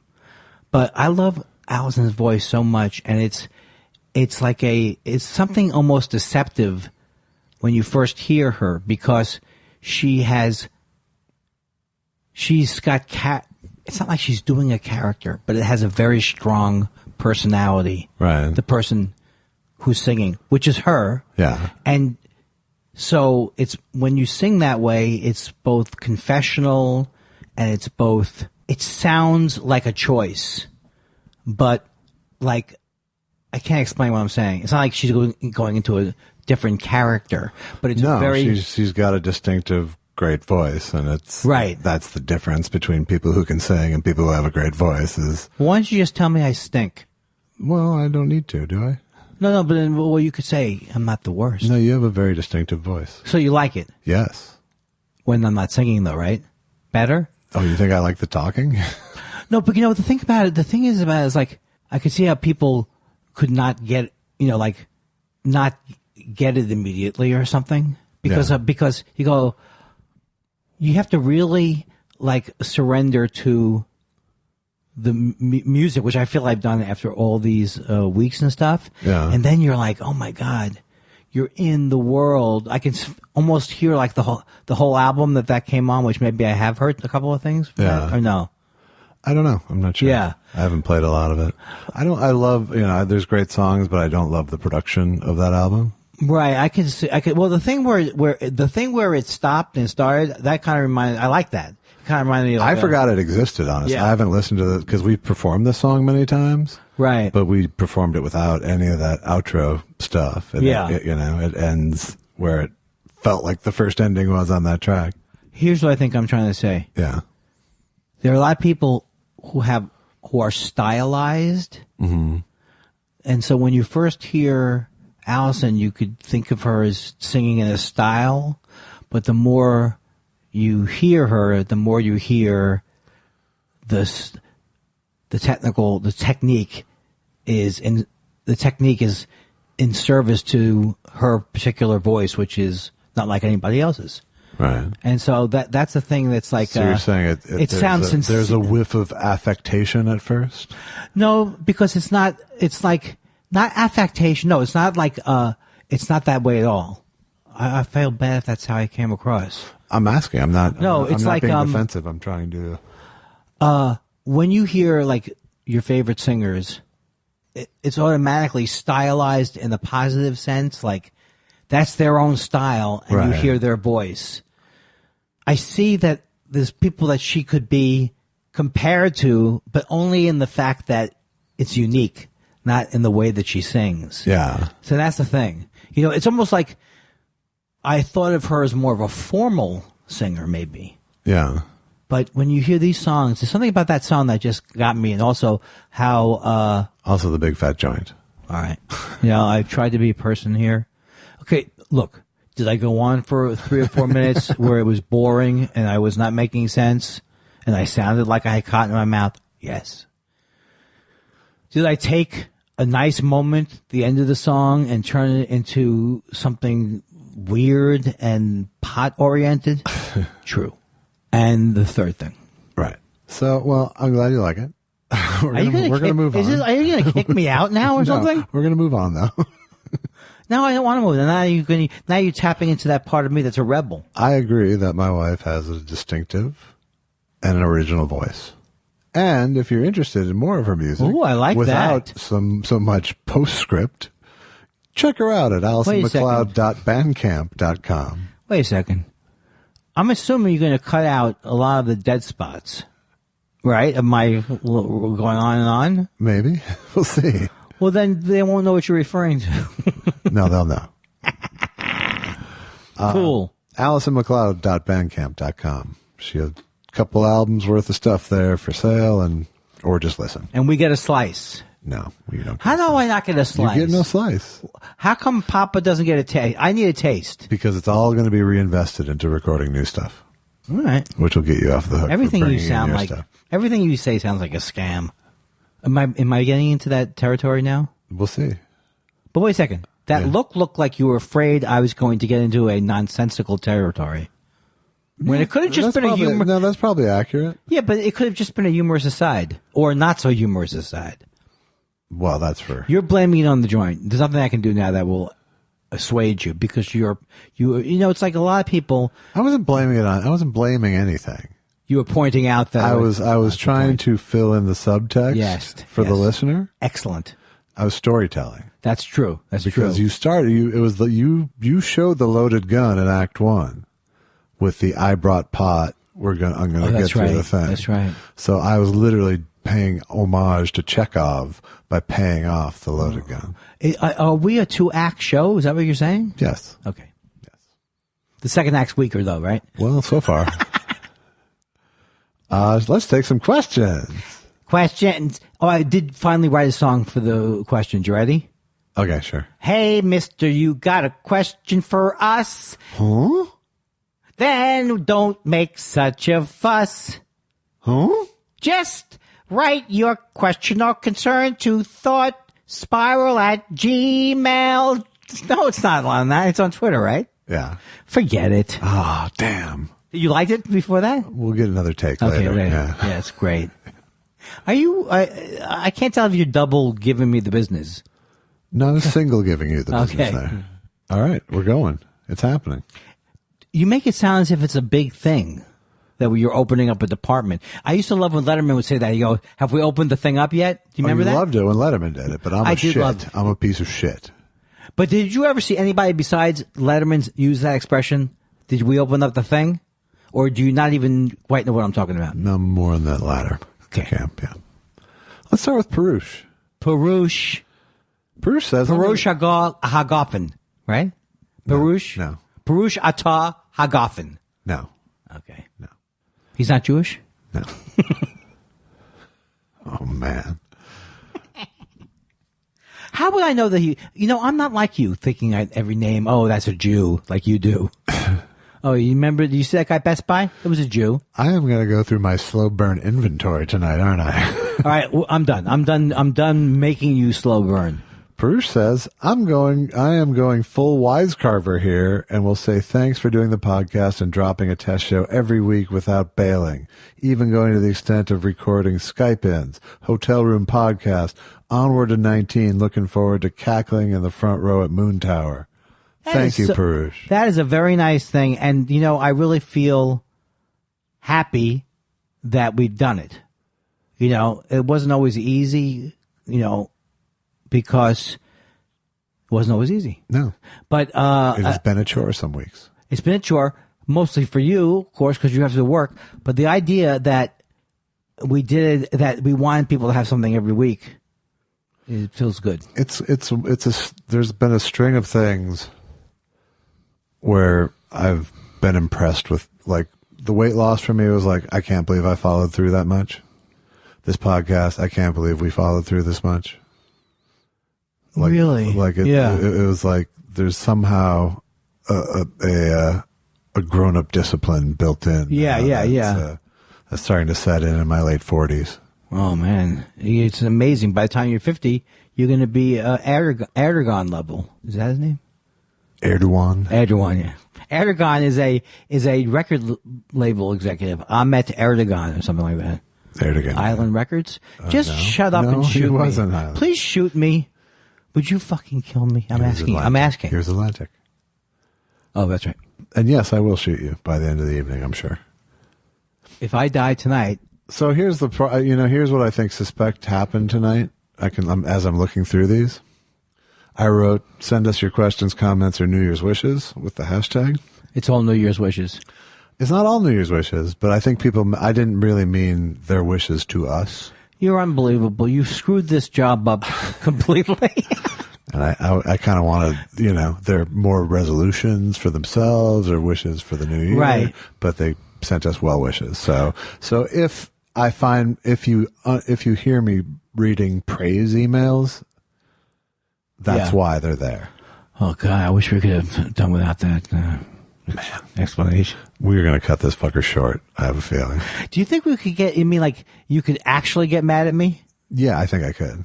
Well, why? What have I done so bad? It's not that bad. Everything is designed to be annoying at this point right now. No. Yeah. Yes. Everything. Or uninteresting. Like everything All so right, far. I'll try it. Let's see. So far, hour 2 has been, you've been destructive. You think so? Yeah. But what if people listen back and go, you were wrong? They will. Because But just because they like want to be, destructive anger. yeah, they like that part. Yeah. Okay. They liked Martin and Lewis too. So I like, yeah. Heath, the thought leader. Thanks for getting me through a long convalescence with back procedures this year. Oh, boo-hoo-hoo. Oh, I'm sorry. I was hoping Were you? He was kidding. Josh was kidding that character. Yeah. I was hoping you'd give me the Christmas gift of letting us hear a preview of future President Dennis Miller's first State of the Union. Or really any Miller Time goofs, if that's too much. Well, my fellow Americans, I just have to tell you one thing. The only thing we have to fear are other people from other places. That's all I got, Cha-Cha. That was good. I haven't seen a State of the First of all, State of the Union would have a lot of because Dennis Miller annoyingly still says So, first of all, he'll do a joke about the name of the guy who opens the door. Like that's been the guy that's been there forever. And he goes, ladies and gentlemen, the President of the United States. He'll go, Ernest T. Bass over there had a grand... And then he'll have horrible ideas for the country. Right. And then he'll bail. I'm not going to... I'd love to swear it on the Bible, but I brought my own book of Sniglets. You Rich hauled it, but still. I wasn't confusing the two. I just liked the word sniglet. Sniglets. Hey, look, Cha-Cha. It was both an obscure reference and Fun to say. What did Dennis Miller say after meeting the Gabor sisters? Way to go, Zsa. Hey, Ava, what's up with Zsa? The Gabor sisters coming out of a dance lesson. What would be the dance they would be doing? Hey, Ava, enough with the cha-cha. Let's move on to Zsa. See how wrong you were about hour 2? This is so good. We got a good day to go play some mahjong. Hey, here's Dennis Miller going out to try to pick a Japanese restaurant to eat at. Hey, I like this shabu shabu. I prefer the teppanyaki. Nice knife work. I haven't seen knife work like that since Joan Rivers' last guy. Can you imagine being locked in this box where you've shown yourself as being a terrible human being and unfunny? Look, and it's like I can imagine part of it. But he can't get out of it. Well, he thinks he's going to get out of it now. I think he does. He thinks he's got going to keep punching, I guess. I don't know. No, I think you quit. You do? You can't become a Nazi and then back out. Is there anything worse than an uncommitted Nazi? No, come on. No. And he's with, I mean, what does he commit it? What does he agree with those people? Forget it. I don't know. I don't know where he stands anymore. I really don't. He stands, he did that joke about de Blasio on wherever he was on, Jimmy Fallon. He goes, hey, did de Blasio have any snow problems? So, of course, we had to all ask around. He's referring to 3 years ago when de Blasio, I mean, it's like, not even a joke. Hey, de Blasio, how's he doing with that snow? It's not a cocaine joke. Right. It's just like about the first snow time. removal joke from It's a 3 snow years removal ago? about from 3 years ago. Okay. So that's what he's thinking before he comes out on Fallon? What do I got in my Rolodex here? Let's see. Oh, de Blasio. I could nail him on the snow thing. But here's what he's trying to do. You go, he hates de Blasio. He hates but he goes, you know, what if I just hate these people but not hate him? Do like a Johnny Carson. You know, like he thinks he's Johnny Carson. Back when Rudy was around, the snow got plowed. Huh? They have the Zamboni in there so fast you could make your toupee spin. I haven't been able to get this image out of my head for the last week that I wish someone, an artist, and maybe it could be a listener to the show. Yeah. I would pay money or open up a museum to see a small Giuliani doll inside a container of piss. Okay. Now you know where I'm going, right? Maplethorpe. Well, didn't he, because that was his big thing, was it the Mapplethorpe thing that he objected to? Maplethorpe was Piss Jesus. Oh, so maybe it was, even there was Mapplethorpe. Yeah. And that he wanted to close that museum, Yeah. the Brooklyn Museum. So if someone could make that for me, I just think it would be the greatest. Piss Rudy. Piss Rudy. Hey, I took a photograph for you, Andy. I urinated on it myself. I don't know. Are you Dennis Miller talking about Rudy? Yeah. Greg, wonderful Xmas time, otherwise known as Greg W. I love the way he did that. He really festived himself up. No question. Just want to thank you guys for the show. Hope J. Elvis Weinstein is healing well, that Andy Kindler is well, and want to wish you both the happiest 2019 possible. You guys are just the best. Well, I love that, and Happy New Year to you. And he's very funny. He cheers me up, and he comes to my house and the flare and the thing and the chicken starts to play. Huh? Emilio Fox, do you think you spend too much time alone? Do you think you should make an effort to be more social? Do you spend more time alone now that you did when you were in your 20s? I don't know, but I saw it as a defeat in my 20s, whereas I find it much more pleasurable now. What, not seeing people? Being alone, being antisocial. Yeah. Like, I remember when I was young, being home on a Saturday night was a defeat instead of a success. I can definitely remember that. Yeah. I still take it as a defeat, even though I don't want to go out. Yeah, exactly. Yeah. It's a weird... I mean, it's a defeat in the sense, if you're a comic, that you're not working, I guess, but... Well, I definitely don't have the thing where I got to be out there every night because I walk the boards. Right. Like, I think that's... I mean, if someone has that, that's cool. But I don't feel like that, like it's pulsing in my bones. Like you have to drain it every night on stage. Well, in a certain way, though, the downside of Twitter is, I think I would have been. It doesn't matter, but I would be doing more, taking jokes to the club more than I have since Twitter. Right. Because sometimes with Twitter, you put the joke out there, and then sometimes you forget that you also have a club act. Right. So. Yeah, there's very little crossover between my Twitter comedy and my stand-up comedy.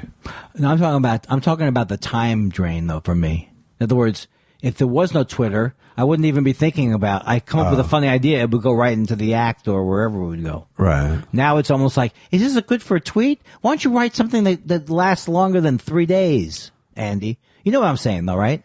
Kind of, except for There's a separation between it. well, I don't spend any time writing for Twitter. You know what I mean? No, but I tweet a lot, but it's just because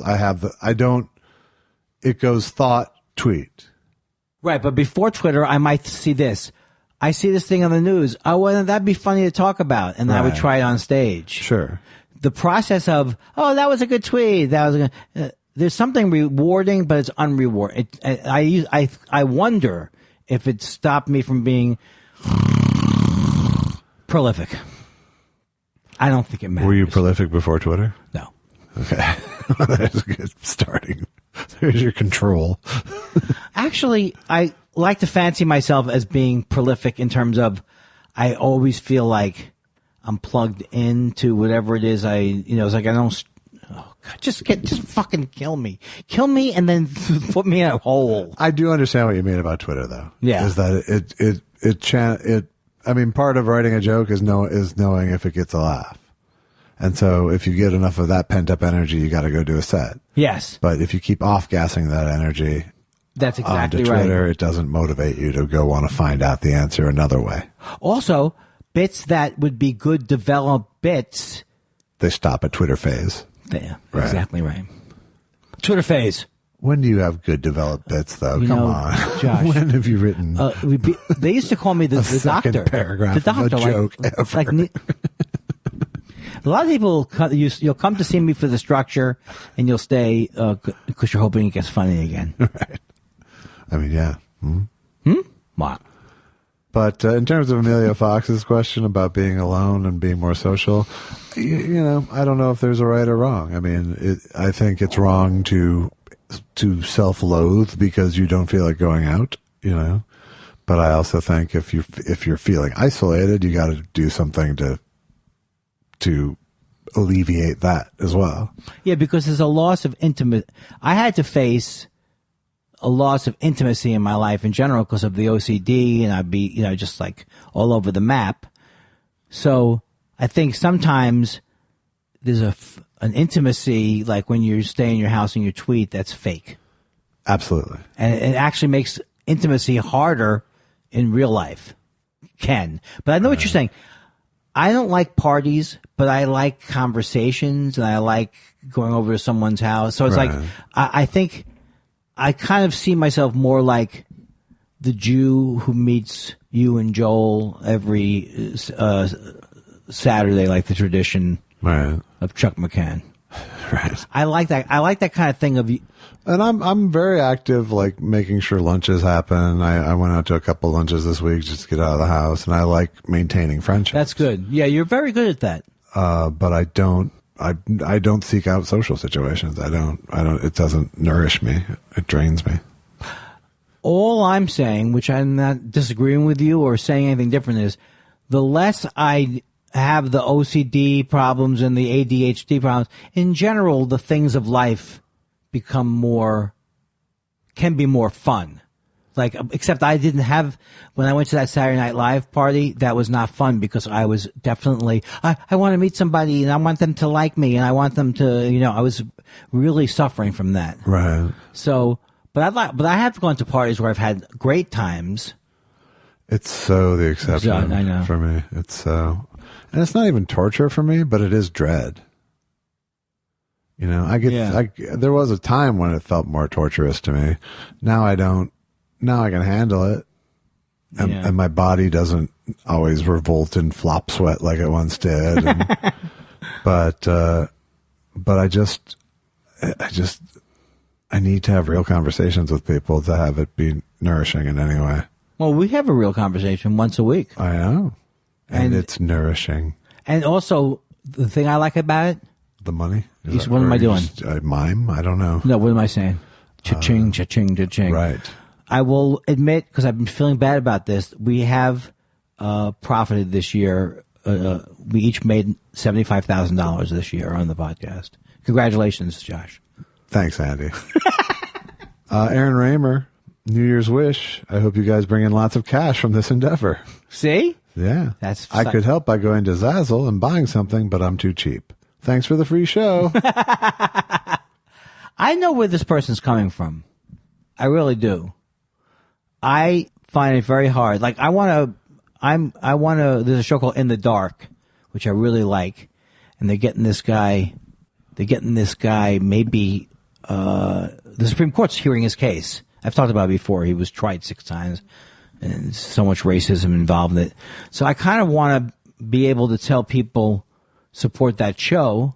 What's my point, though, do you think? I don't know. All right, fuck it. I was hoping you'd come around and I could jump back on. Well, let me tell you something. You did probably a million different, in 8 seconds, of how people can communicate being bored without saying it. This is why I don't like parties. Your eyes went around in your head. Michelle Weiscarver.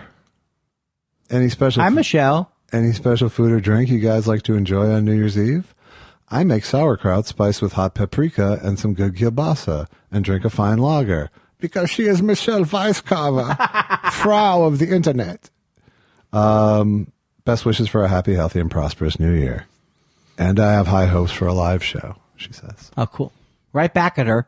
And the only thing that I've done is the only time I try to sometimes get drunk to have fun is on New Year's Eve. Do you? Yeah, it's got to be champagne. Yeah. And maybe some pot, too. And I don't know. New Year's Eve is a weird holiday. I'm not hipping you to something you didn't know. No, I've pretty much rebelled against it at this point. All the holidays that were more fun as a kid are problematic as an adult, like Halloween, New Year's Eve. Yeah, things that involve staying up. When you get old, you get old. I'm just, I don't know. I'm such a separatist. Oh. That things like New Year's Eve are just like, I don't want to be a part of it. Well, I know that I've been long-winded tonight, but you brought up something that is interesting to me. The one thing that I feel that I am always looking for, and maybe it's nostalgia, is I'd like there to be a nightly place to go to watch a show that was kind of in the vein of like Tom Snyder's show or, but it's like more, I think I'm really feeling the pain of missing Letterman in a way because I guess I feel like I've tried, I love Stephen Colbert, but I can't watch that. I just can't watch the show. Yeah. And I watch, I like, Seth Meyers has good comedy on that, but good comedy, political comedy on his show.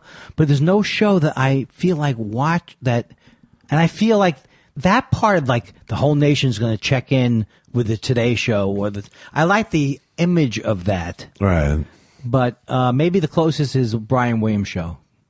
That you watch? Yeah, I look forward to watching him every night, and he's kind of like entertaining. Yeah. And but there's no Letterman right now for me. No, there's not for me either. Even Letterman stopped being my Letterman. Right. By the end. Yeah. For the most part, Twitter's killed that for me too, Right. I've already consumed all that content and it's already been jokeified so many times by the end of the day that I've seen a better monologue go past me during the day. That's right. You've heard it. Than anything I've seen all the meat be stripped off all the bones. Yeah. Do you still listen to John Oliver? I don't keep up with that show or Trevor Noah. I do John Oliver just because it's on Sunday night and yeah. It has no competition for me. But Trevor Noah, I don't watch. I don't watch any. I watch so little TV. The TV's always on, but I watch so little entertainment programming. Right. I'll watch a Laker game. I'll watch news. I'll watch, there's other shit that creeps in there, but I don't have a daily entertainment schedule from TV, really. No, but I'm trying to get to things like that's the true crimes or podcasts or good movies. I want to do that instead of watching MSNBC. Much of MSNBC. Yeah, I've been watching more movies. Part of it because of our homework. I've been doing that, but I've watched other stuff too. You have to get out of the rhythm of this thing, but it's hard to because the Trump thing is coming to a head and has been coming to a head every single day since he's been president. Yeah. So it's not like you're going to go, oh, nothing will happen over the next few months. that will justify us sitting on the edge of our seat, hoping we don't die. But No, it's exhausting. It is exhausting, but I'm completely compelled by it. Yeah, me too. You know, it's a mind-boggling time in history, and to witness things happening and in such a, I don't know, it's just like such a slow motion train crash, you know. It's a slow motion, and it's so Because you see everything happening as it's happening. Yeah. And you can't stop it, you know? And it also is like, you know, if I bother you when I get nonsensical, it's completely nonsensical. It's like, I never, in the old days, would buy a lot of the arguments from the right wing. Right. I thought they were full of shit. But now these are really, seriously, there's not even an argument. There's not even a thing like, oh, you said you were going to give me $5 billion for the wall. It's just a crazy man. Right. There's no, it's so surreal that all he does is lie. All the people who like him lie. And that's the part of it that seems crazy to me. It seemed like that never happened before. You could point to 3 or 4 things with all these other presidents. Yeah, and lies would be slowly uncovered over months rather than like 9 times a day. That's a lie. That's a lie. There's no truth to that. There's absolutely no, you know, and it's just so, it just feels like, you know, it's like being lied to by a fucking 8-year-old, you know, where you always know they're lying to you, you know, and it's just like, you know, he's just decided that he's only playing to his fucking base at this point, and he's decided that his base are fucking morons, you know? Well, he's a moron, unfortunately. He is a moron. And I always have this thing where I go, you're a moron because he has a brain that could have worked. It's not like he chooses to be a moron. And he chooses to be ignorant. He doesn't choose to be ignorant, but he is ignorant. And so he's angry at anyone who has knowledge. Yeah, because his narcissism is more powerful than his intellect, and so it always wins every argument. Yeah, it always wins. Like, I'm angry. You know, it's like his moment-to-moment moods of the way the country is being run. Yeah. So, well, if I don't see you, glad we solved it. If I don't see you next year, because it's been a good run. Right. Kirk says, "Happy Festivus. Let's hear your airing of grievances." I think that's a weekly festival here. What is that?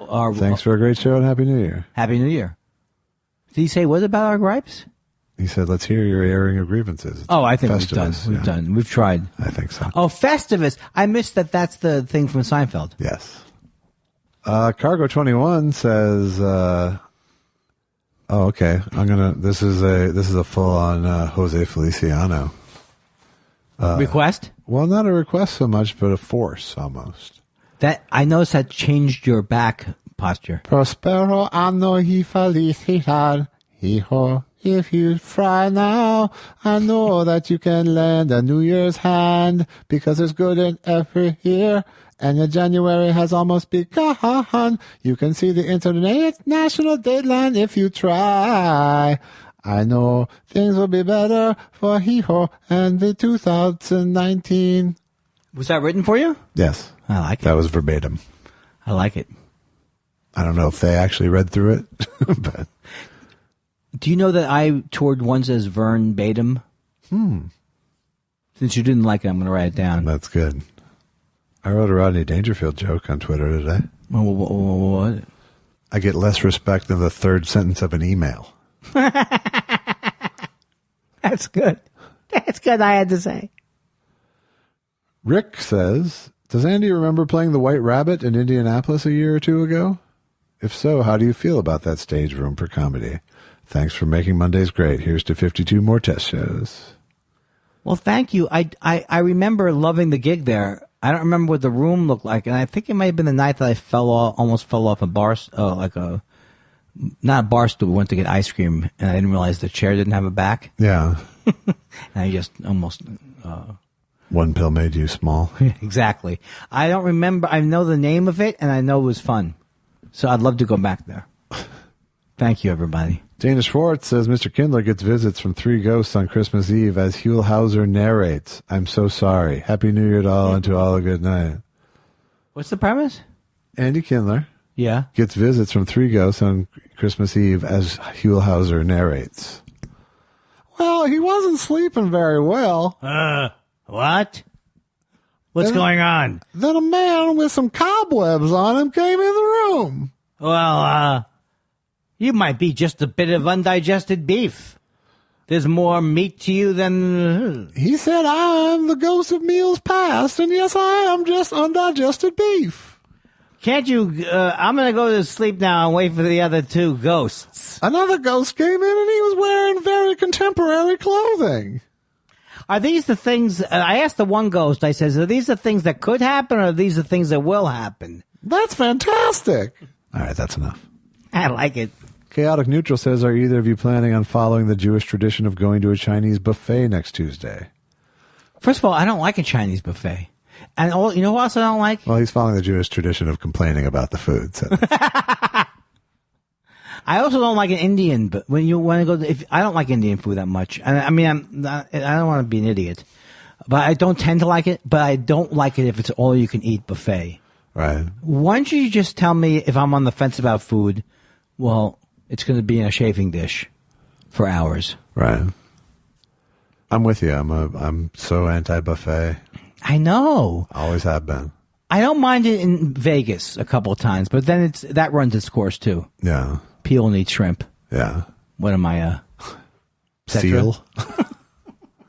Dan Wade says it's been a great year. Thanks, guys. I learned to parallel park in 2018. That's right. My mother has a parking son. Yeah. My mother has parking son, I think is what he's called. Oh, my God. And I was standing up for puns. Yeah? Well, sit your ass down. My mother has a parking son. Mom, let me get that car for you. I like my parking son. Rebecca Goldstein, or Stein, says, does this mean you are recording during Louis C.K., Chris Rock, Ricky Gervais, Jerry Seinfeld gate? Why, yes, it is. Have you seen that this is happening on Twitter? That people have discovered that show from 7 years ago? Are you kidding me? No, and they're going after Chris Rock for letting Louis C.K. say the N-word. Oh, my God. Well, first of all, Gervais, I blocked him, but I did tweet about him the other day. Yeah. Because I said he must be mad because they came out with that cover of how much they make, and he makes $25 million. Oh, right. So I'm sure he's going to argue about, I made more, $40 million. But this is a separate thing, obviously. I know it's separate. Right. And is Gervais weighing in on it? No, Gervais had nothing to do with it. It's all fucking aimed right at Chris Rock. I think that's a weird thing to gang up on him about. Well, it's mostly black people. You know what? Let me think about it separately. Well, the thing is, I'm going to have to watch it back and see. I'll show you the clip right now. Okay. Well, were you going to get us in trouble? No, I'll show it to you, and then I won't play it on the... Oh, okay. Well, watching that, you love this. I mean, Seinfeld comes out looking good. Whenever you have Seinfeld looking like the soulful one. You know what? We just watched this clip, and I have to say, it's the same. I don't know what. I mean, I think it was bullshit when Louis C.K. was pretending like he was hip for using. It was never okay that he used that word if he did use the word. Right, and that's why people are mad at at Chris Rock. Right. And I don't know why Chris Rock is friends with Louis C.K. Because it's all the word. He's just a horrible. I mean, everything about him is so hard to take now because I see it as so manipulative, and so and he attracts people like Gervais. All right. It's like a creep. It's a creepathon. I do love though that Seinfeld just sitting there going, I've been famous a long time. I am not going to walk into this. Now, has Chris Rock reacted to it? I haven't seen. This all just sprung up this evening. I love it. I was like, Chris Rock was trending, and then I saw it. This has happened all day, kind of, and it's people really upset with him as if it just happened. I think the thing about it is, well, that's odd. But the thing about it is, when you see those two, it's like there's something very unpleasant about Louis C.K.'s in general. Yes. There's something very unpleasant about him. And like Chris Rock, he could be unpleasant, but he's generally funny. Right. So it's like, but he doesn't see that Louis C.K. is a hack. But you don't even agree with what I'm saying necessarily. It's like I'm probably making too big a statement. I just can't stand anything he's done now, Louis C.K. And I see I see the artifice.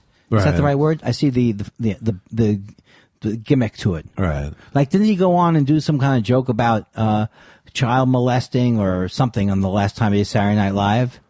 Yeah. So raping or something.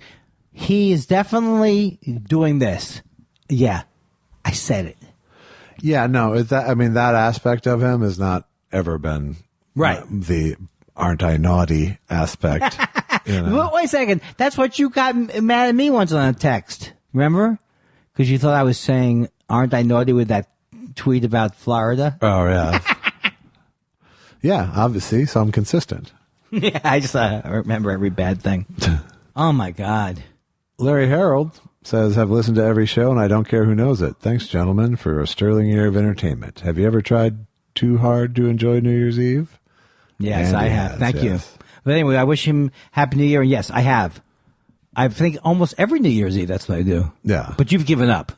I gave up, yeah. I don't have much of a willing partner either. Allison doesn't usually make it to midnight. See, Susan and I are both disappointed every year. Yeah. Because we want to watch something like a cool hosted, fun-filled entertainment evening. Yeah, I don't. And it never is. There's no such thing, though. Well, Dick Clark was never good. Right. I don't even know if American Bandstand was ever good, was it? It was pretty bad, right? Well, I think at its time, when it was a sole source for pop music, it was more valuable. Than... Well, you know what? I give it a 4. It's danceable. Wipeout! But, I mean, it's a fool's errand. You're a 62-year-old man trying to be entertained by something that's designed for 14-year-olds. It's a Fool's Errand. Starring Andy Kindler. Fool's Errand. You know what? Now I can't think about anything but that Chris Rock thing. Here's the thing. The one part, I don't want to play it again, but the one part I missed was where they were saying, we say it off stage and we say it on stage. There seemed like a part of, there was a white people vibe of, where do you use that word?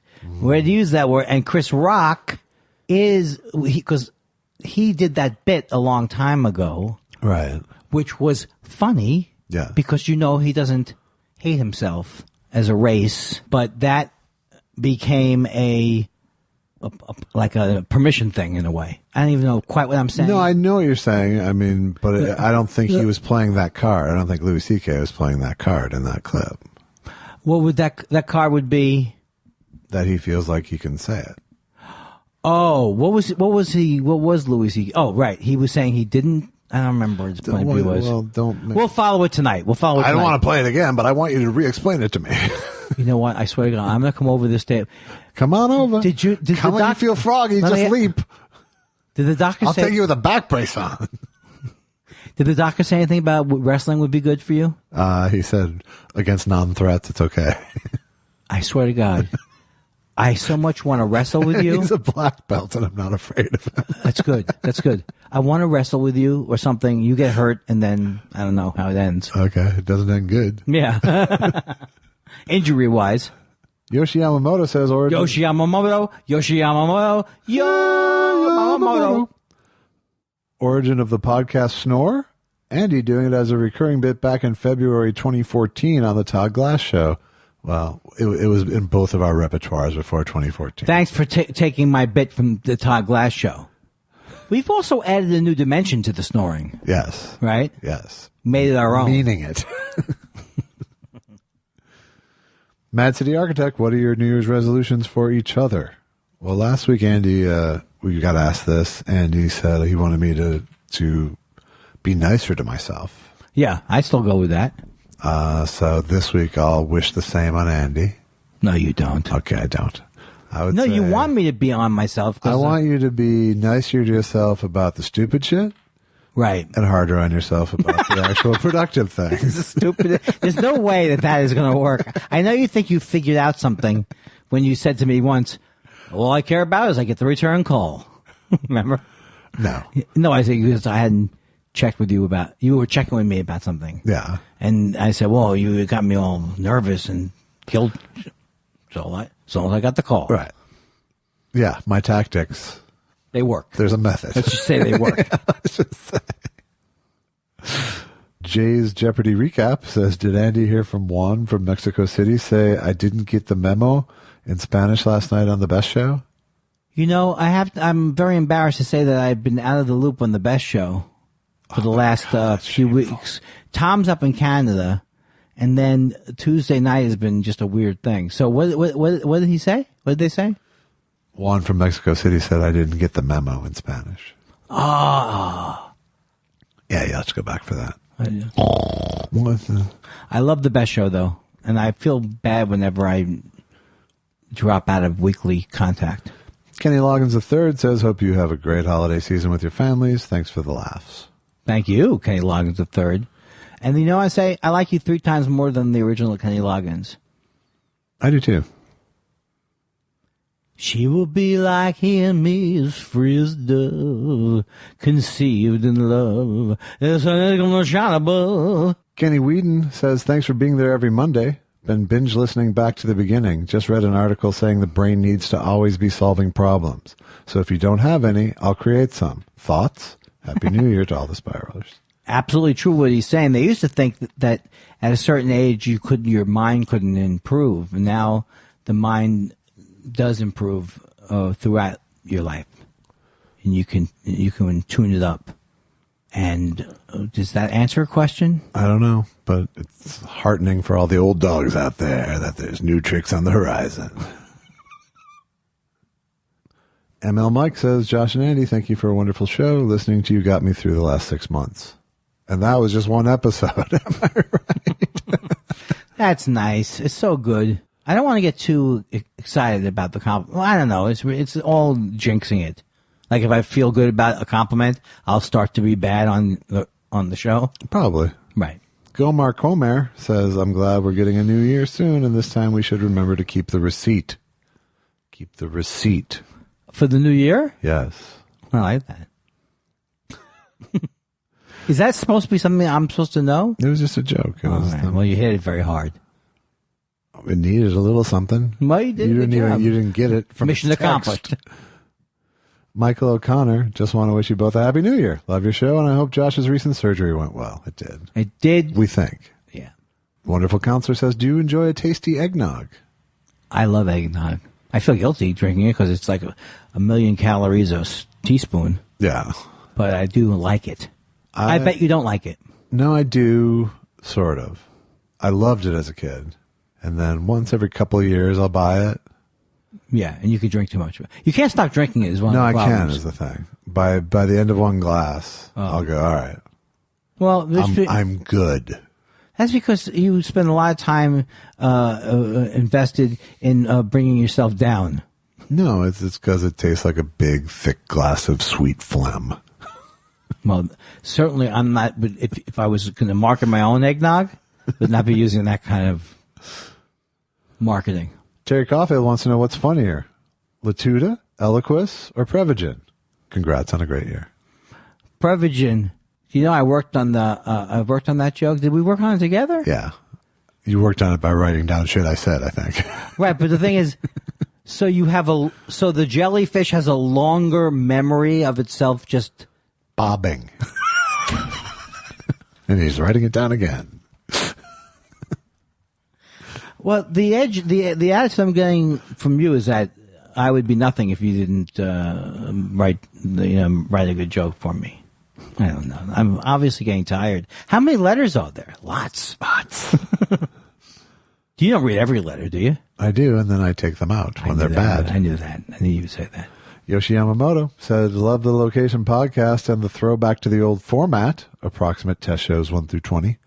Back when I was somebody said guy and telling you to finish Leno stories. I appreciate everything you guys have put in the show. Now where is hence the humor? Oh, he's got a good point. You had to get a little fun in there at the end. Yeah, no, he's right. When someone's right, they're right. You owe that to Comedy Dynamics? Is that who's putting it on? I owe it to AST. Oh, okay. Seth Dick III says, we know Saturday night's all right for fighting. How is it for podcasting? A little tiresome. I think. It's not bad. What time is it? This is the longest podcast we've ever done. Soon it will be. We took a long break. Oh, okay. Seth Dick III ever play Password? Any good Alan Ludden stories? No. Mad City Architect, have you seen They Shall Not Grow Old by Peter Jackson? It's amazing and haunting. I haven't seen it. They should not grow old? They Shall Not Grow Old. Okay. Gregory asks, Sajak or Trebek? Trebek. Yeah, definitely. I obviously don't like Sajak. Well, and Trebek has actually uttered my name on the show. Well, that's better. So Yeah. Did you just drop a name? I dropped my own name. Oh, that's okay then. Yeah. When I was on Jeopardy, remember? I don't remember that. You should. I know. Let me look at two more, and then we'll move on. Move on? You mean wrap it up, right? Move on to the end, yes. Yeah, Jesus. I mean, what are you going for the record? Okay, fine. Those two people will never be. No, I want to hear. Don't. They're lost to history. No, please don't do this. I can't deal with it. Over the last 2 I have weeks. OCD. Just give me the Thank goddamn you so questions. much for joining us Please. this week. Happy New Year. Happy New Year to all of you. I apologize. Happy Let New me see Year. that. I hope you have a great 2019. If you want to. That sounds phony. Everything you're saying now is phony because you're still angry at me. I'm not angry. I've moved on. Oh, well, Josh. Yes. Happy New Year. Happy New Year, Andy. Do you want to do the last two? No. Okay. It's been a great year. I am tired of saying what a great year it's been, but I am very happy. And I think 2000. And the What? podcast got us a movie together this year, so there's Yeah. no complaints about that. And happy 2019. Yes. Happy. And I love you like a brother. I can't be sincere anymore. I wanted to say I love you on the on the podcast. What's the point? You've said it before. Yeah, but what am I doing? What am I doing now? Trying to end it on a high note? I don't know what you're trying to do. I want to end it at a high note, but then I feel insincere. Yeah. And I'm So ended on a Joanne Worley high note. Bah.